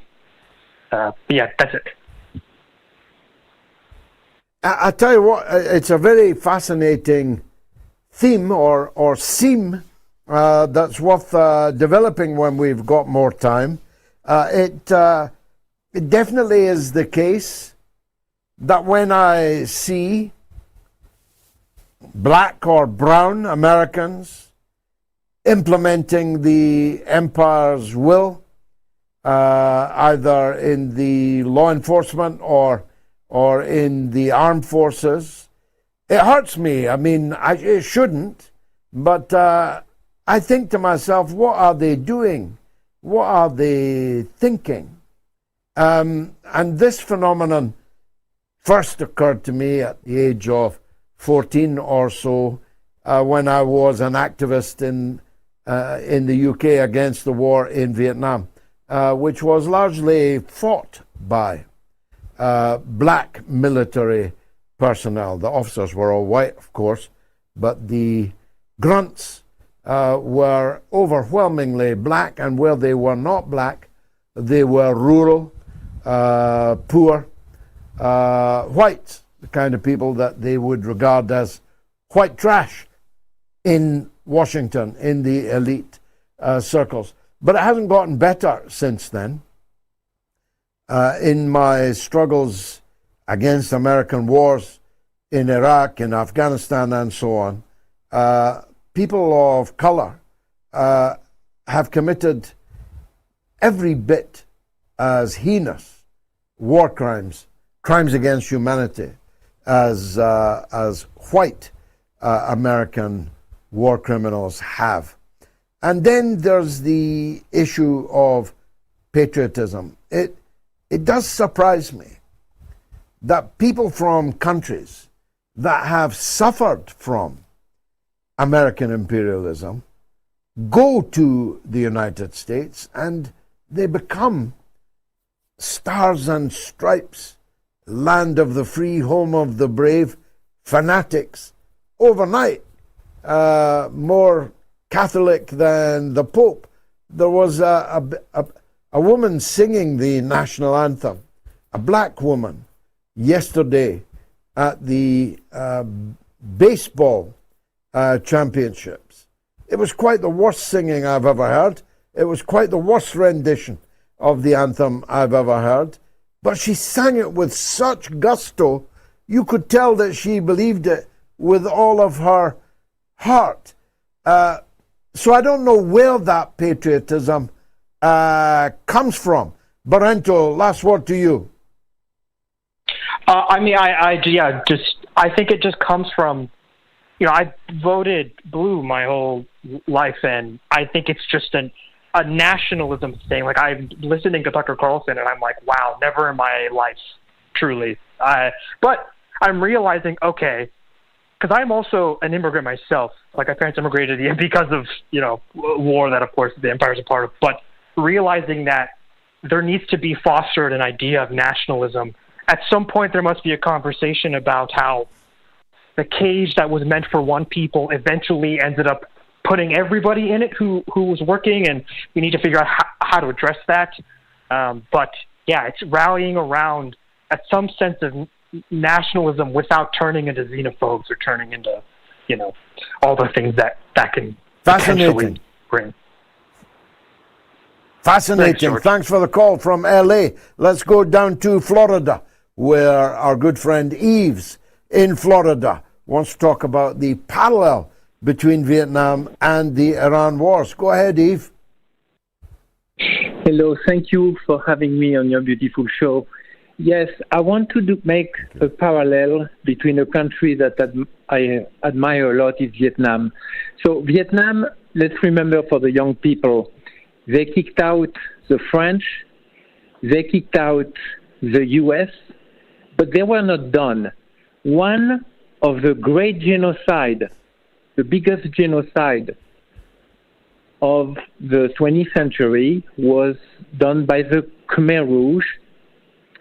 And even though the Khmer Rouge were supported by the US, because the Khmer Rouge, because the US were blinded by their geopolitics and they didn't see the genocide, and the Vietnamese managed to kick out the Khmer Rouge. The parallel I want to make is that this great country, Vietnam, there is another great country coming on, and it's Iran.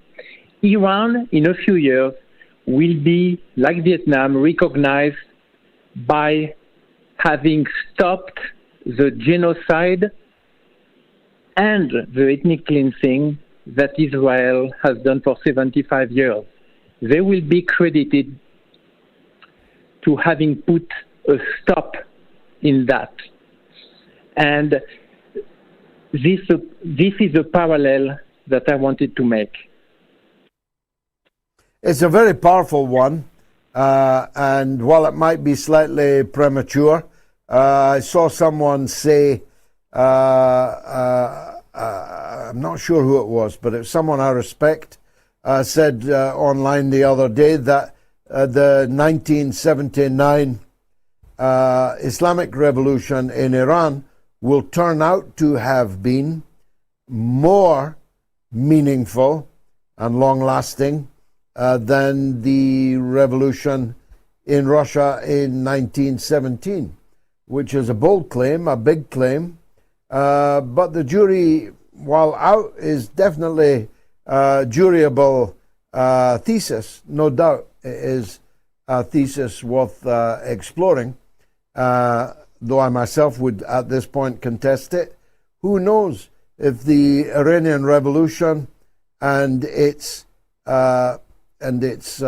period sees the defeat of Zionism, sees the defeat of the U.S. empire, at least in West Asia, then it'll have a very good claim to be the most meaningful revolution, long-lasting and meaningful revolution of them all.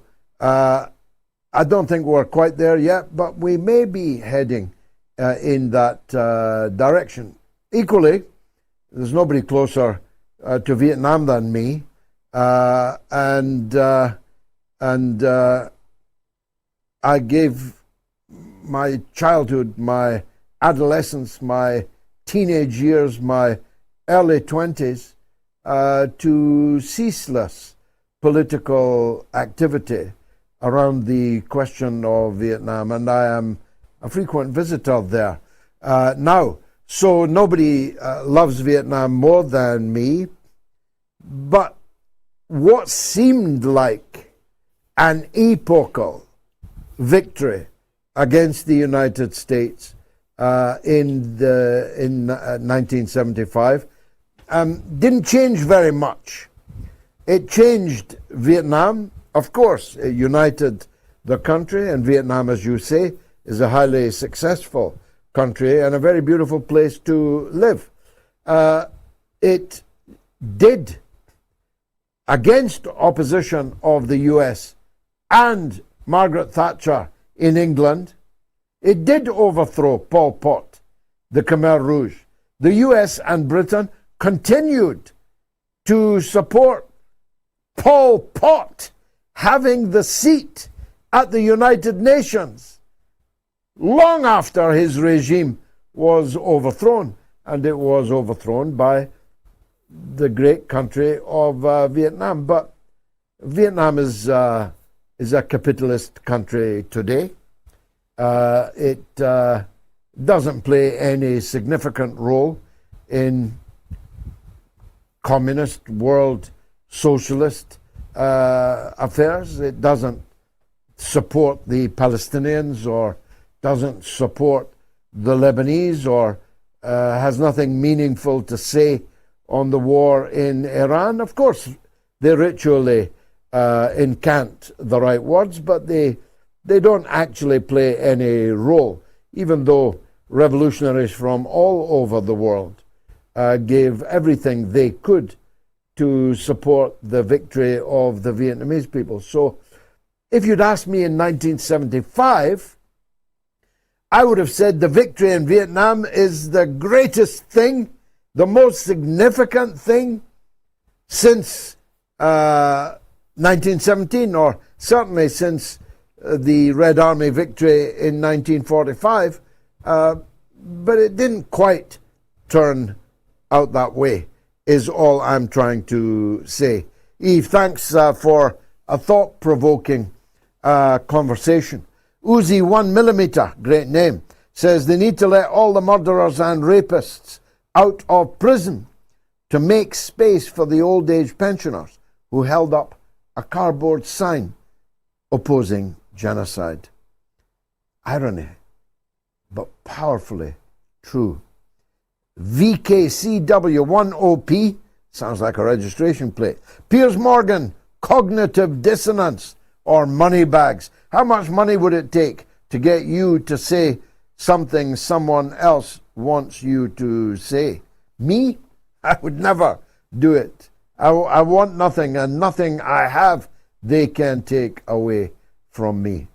And I suppose it's a compliment that they don't even try. K.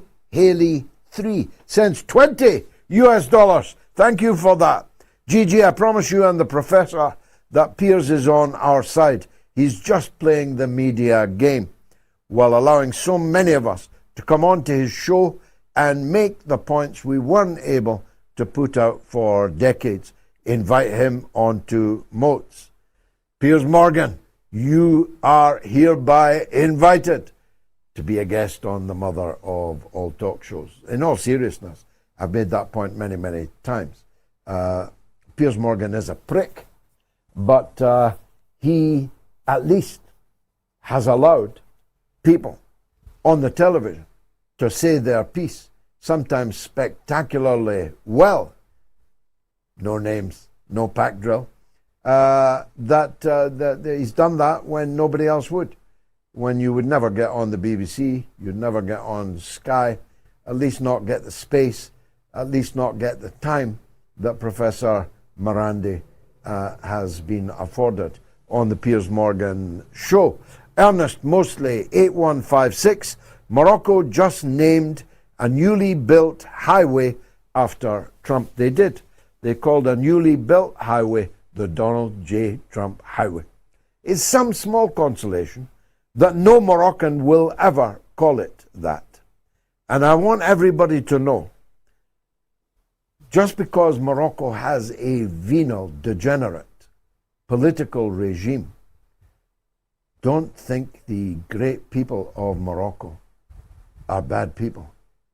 On the contrary, I have never met a more faithful people than the masses on the streets in Morocco. And one day they will be free. Karaoke Stars 5064 says, George, what do you think Pedro Sanchez will do now that he has been directly challenged? Will other EU countries stand by Spain? This is a big problem. No, I don't think they will, any more than they stood by Spain 100 years ago. Some will claim non-alignment and do nothing. Others, like Germany and Italy did 100 years ago, will join the enemy attack on Spain, on democratic and republican Spain in 1936. 90 years ago, sorry, not 100. They will undoubtedly undermine the Spanish government.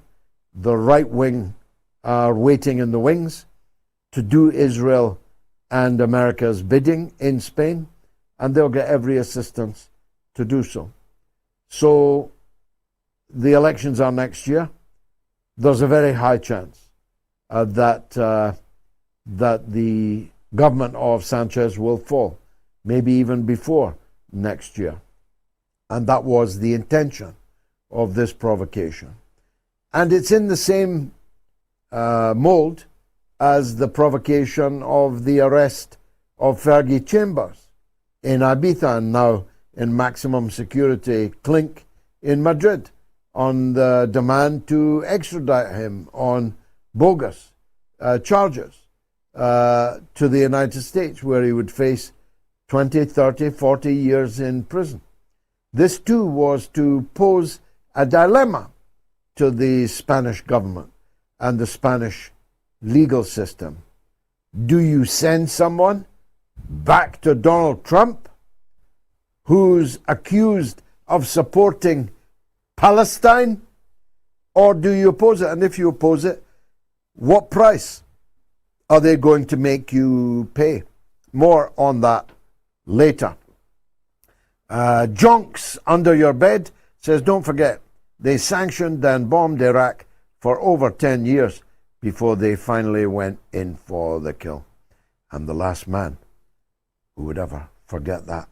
Terence in Reading is a legend, and therefore his call is now. Go ahead, Tel. Hi, Mr. Galloway. I trust you and yours are very keeping well wherever you are. A couple of minor points which are major. Yeah, a couple of minor points which are major. I hope Norm as well. I really do. Given what he said last week, I've sent him my regards.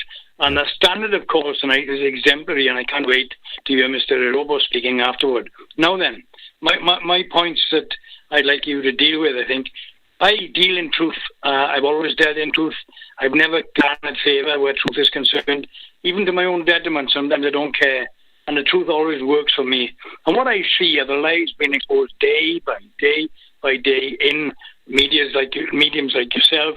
I watched an interview on one of the American stupid ones, and a man who was interviewed called Trump a paedophile. The truth is there. It's squirming its way out. It's leaking its way out like from a toothpaste tube there.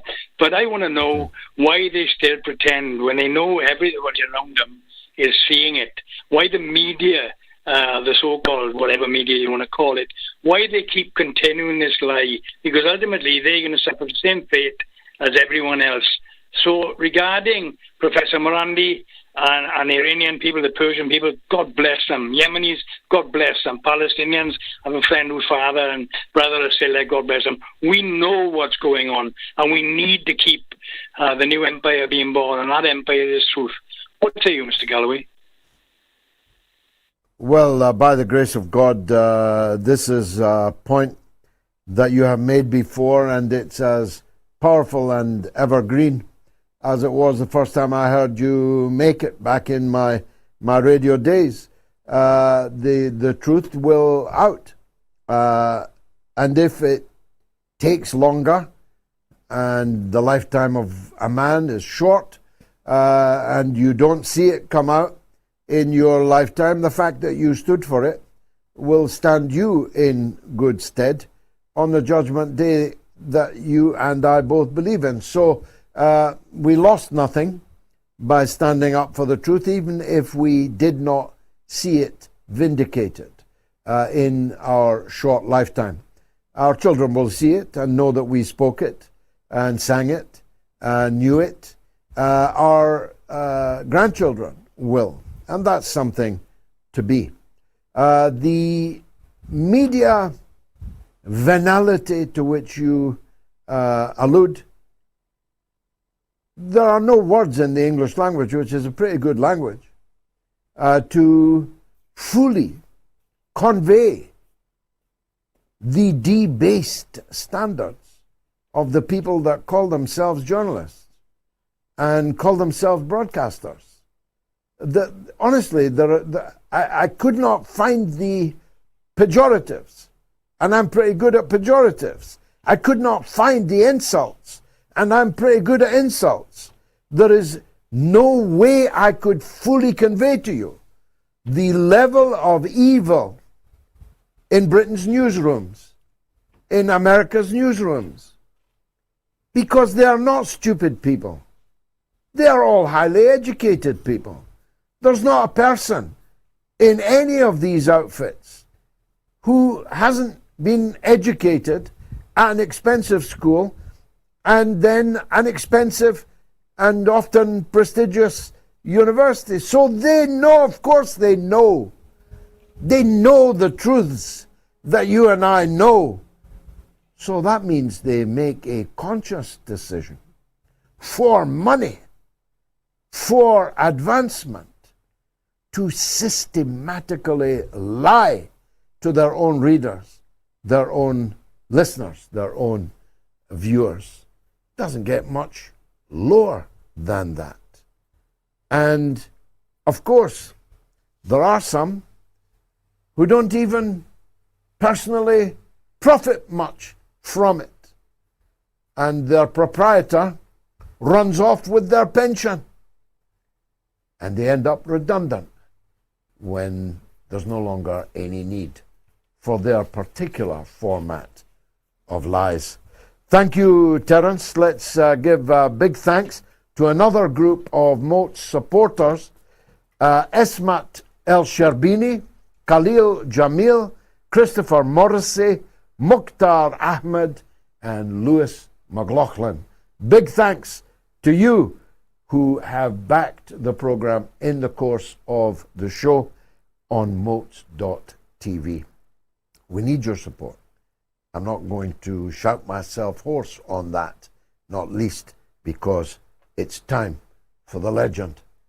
In New York, that is Erobos. Erobos, welcome back, first of all.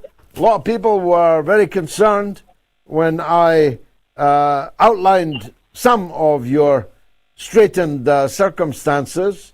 Maybe you could update us on how you are and how people can help you. Fidelity facilitations to the clan Galloway and the mighty supporters, who made it, just to segue directly off your last highlight, the financial supporters of Moats make it possible for the likes of me, to get out there and to project my voice. So shout out to them, which would include May, of course. She sent me some support. I was able to go to the ubiquitous halal cart over here in the 5 boroughs of New York City and get a chicken and lamb over rice. so shout out to May. To be candid, Mr. G, there are times, and I call this the human side of me, as opposed to the supernatural side of me, the spiritual side of me.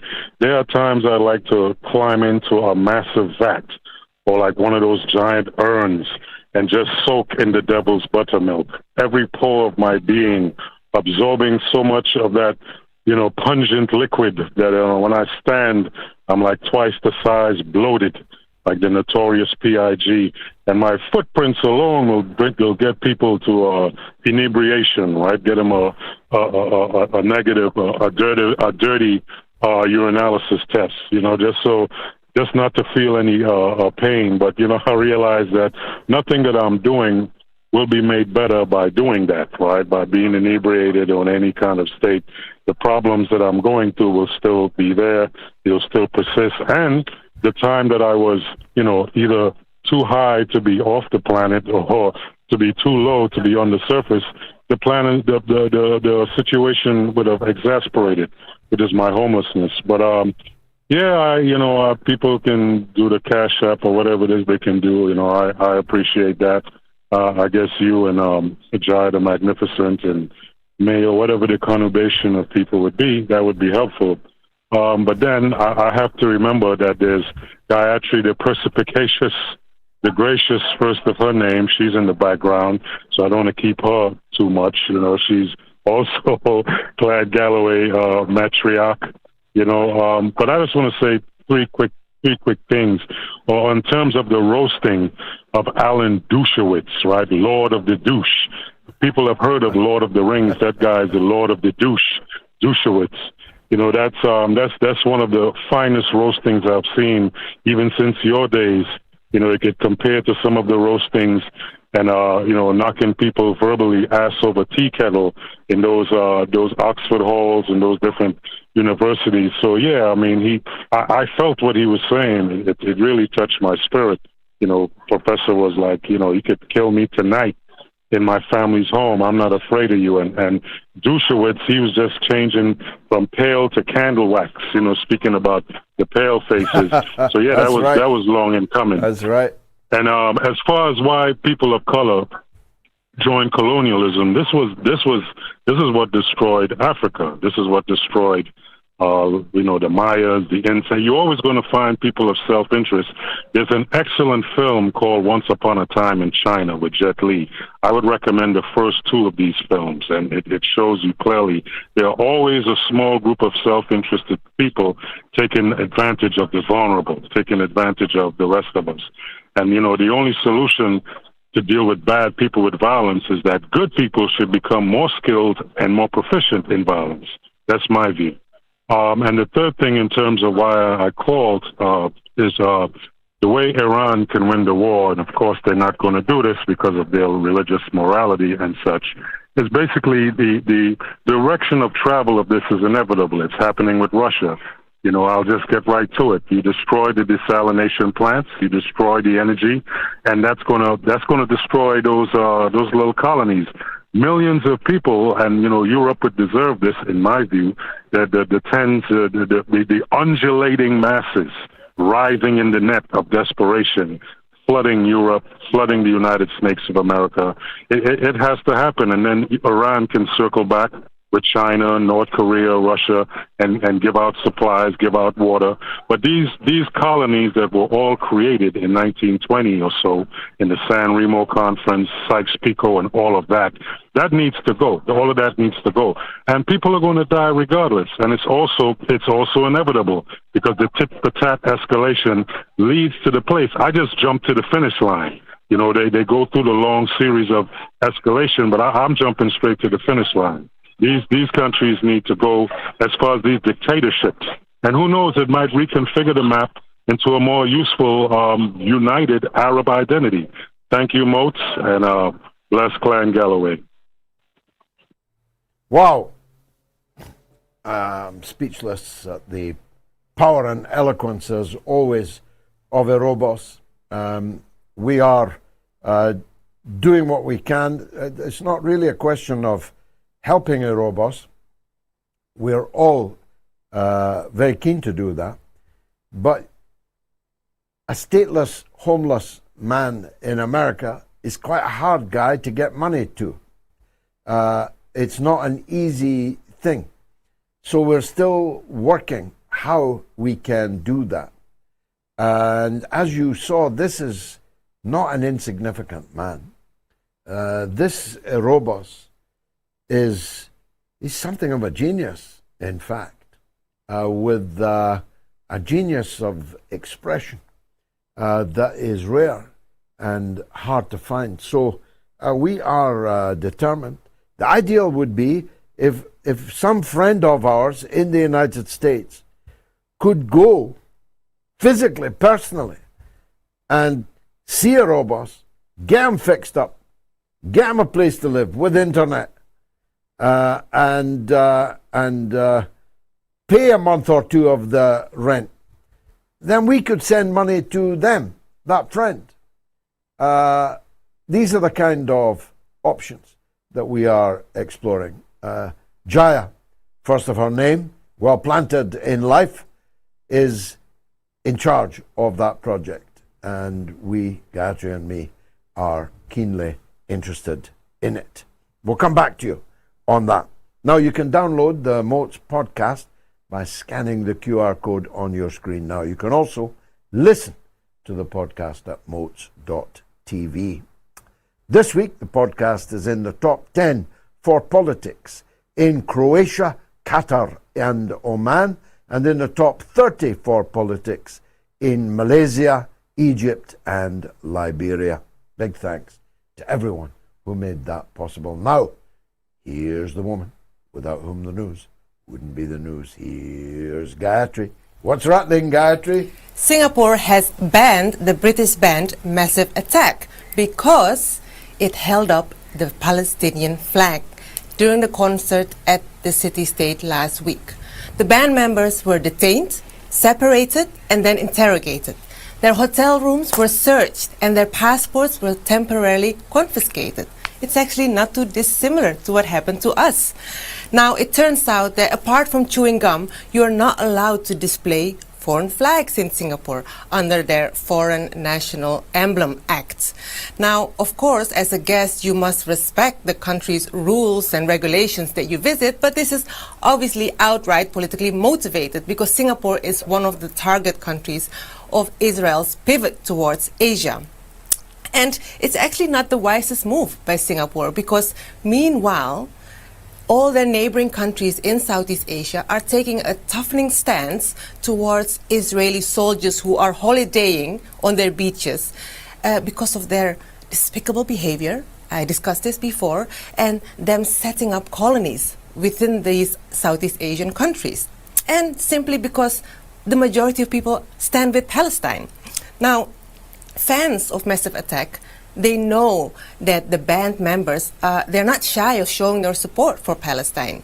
Last month, they invited Moat's regular guest, Arab Barghouti, on stage during their concert in Berlin.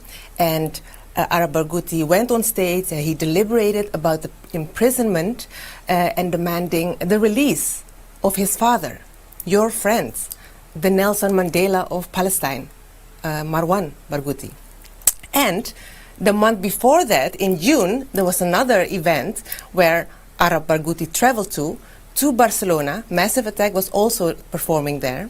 And Arab Barghouti went on stage and addressed this mega crowd at this huge Primavera Sound Festival in Barcelona. That's where he met the Spanish Prime Minister Sanchez, who cheered him on and who praised Arab Barghouti. This is the same Sanchez who keeps drawings made by children from Gaza in his office, so he will not forget their pain. Have you seen any Arab or Muslim leaders showing such solidarity, showing such commitment to Palestine? So, as you said earlier, the question of Ceuta, it goes beyond the colonizer-colonized binary. And we have been tested upon this question during the World Cup when we were all cheering for Spain, the colonizer, against Argentina, the colonized. We were with Argentina. We were pro-Argentina because it's the country that produced Maradona, His Holiness Pope Francis, and our main commander, Comandante Che Guevara. But today, Argentina is led by a zealot Zionist. And in this regard, whilst Morocco falls under the colonized vis-a-vis Spain, they're complicit with the Zionists. That's brilliant. I wish we had more time to develop it, but it's dazzlingly brilliant because if you ask yourself, which of the two countries, Morocco or Spain, has done more in this last period for Palestine, for Gaza, against war? Was it Morocco or was it Spain? Which government, therefore, should be working most hard to undermine? Morocco's or Spain? There are leftist idiots who will choose Morocco over Spain in this dispute. You see, it's really not rocket science. It's possible for contradictory things to be true at the same time. Yeah. It is the case that Spain should never have been in North Africa, that Britain should never have been in Gibraltar, that Britain should never have been in Wales, Scotland, Ireland. It's of course true that Spain has a history of colonial atrocity as bad as anybody's and worse than most. But in 2026, who are you with? The absent degenerate king in his palace in Paris? Or with Sanchez seen there standing, backing the release of Marwan Barghouti from an Israeli dungeon and giving his support to the Palestinian people? Well, I don't find that choice very difficult to make at all. I stand with Spain. By the way, massive attack. They played in Cuba once, and Comandante Fidel Castro spoke to them in the green room before the concert. And Fidel said he was going to stay for the concert, and they looked a bit anxious because their act is a bit loud. And so the massive attack guys said, "Are you sure? Your advanced years? It's very loud, you know." And Fidel answered, "Is it louder than war?" Well, it almost is, but not quite. Wow. The drums of war have stilled, at least in the Persian Gulf, at least for now. Sing hallelujah. Why don't you? Thanks for joining us on the mother of all talk shows. I think it's been a terrific show. We'll be back on Wednesday with the midweek edition. Spread the word, turn up, and bring another viewer with you. Why don't you? It's been great. Trump family owning the World Cup? No chance. Good night.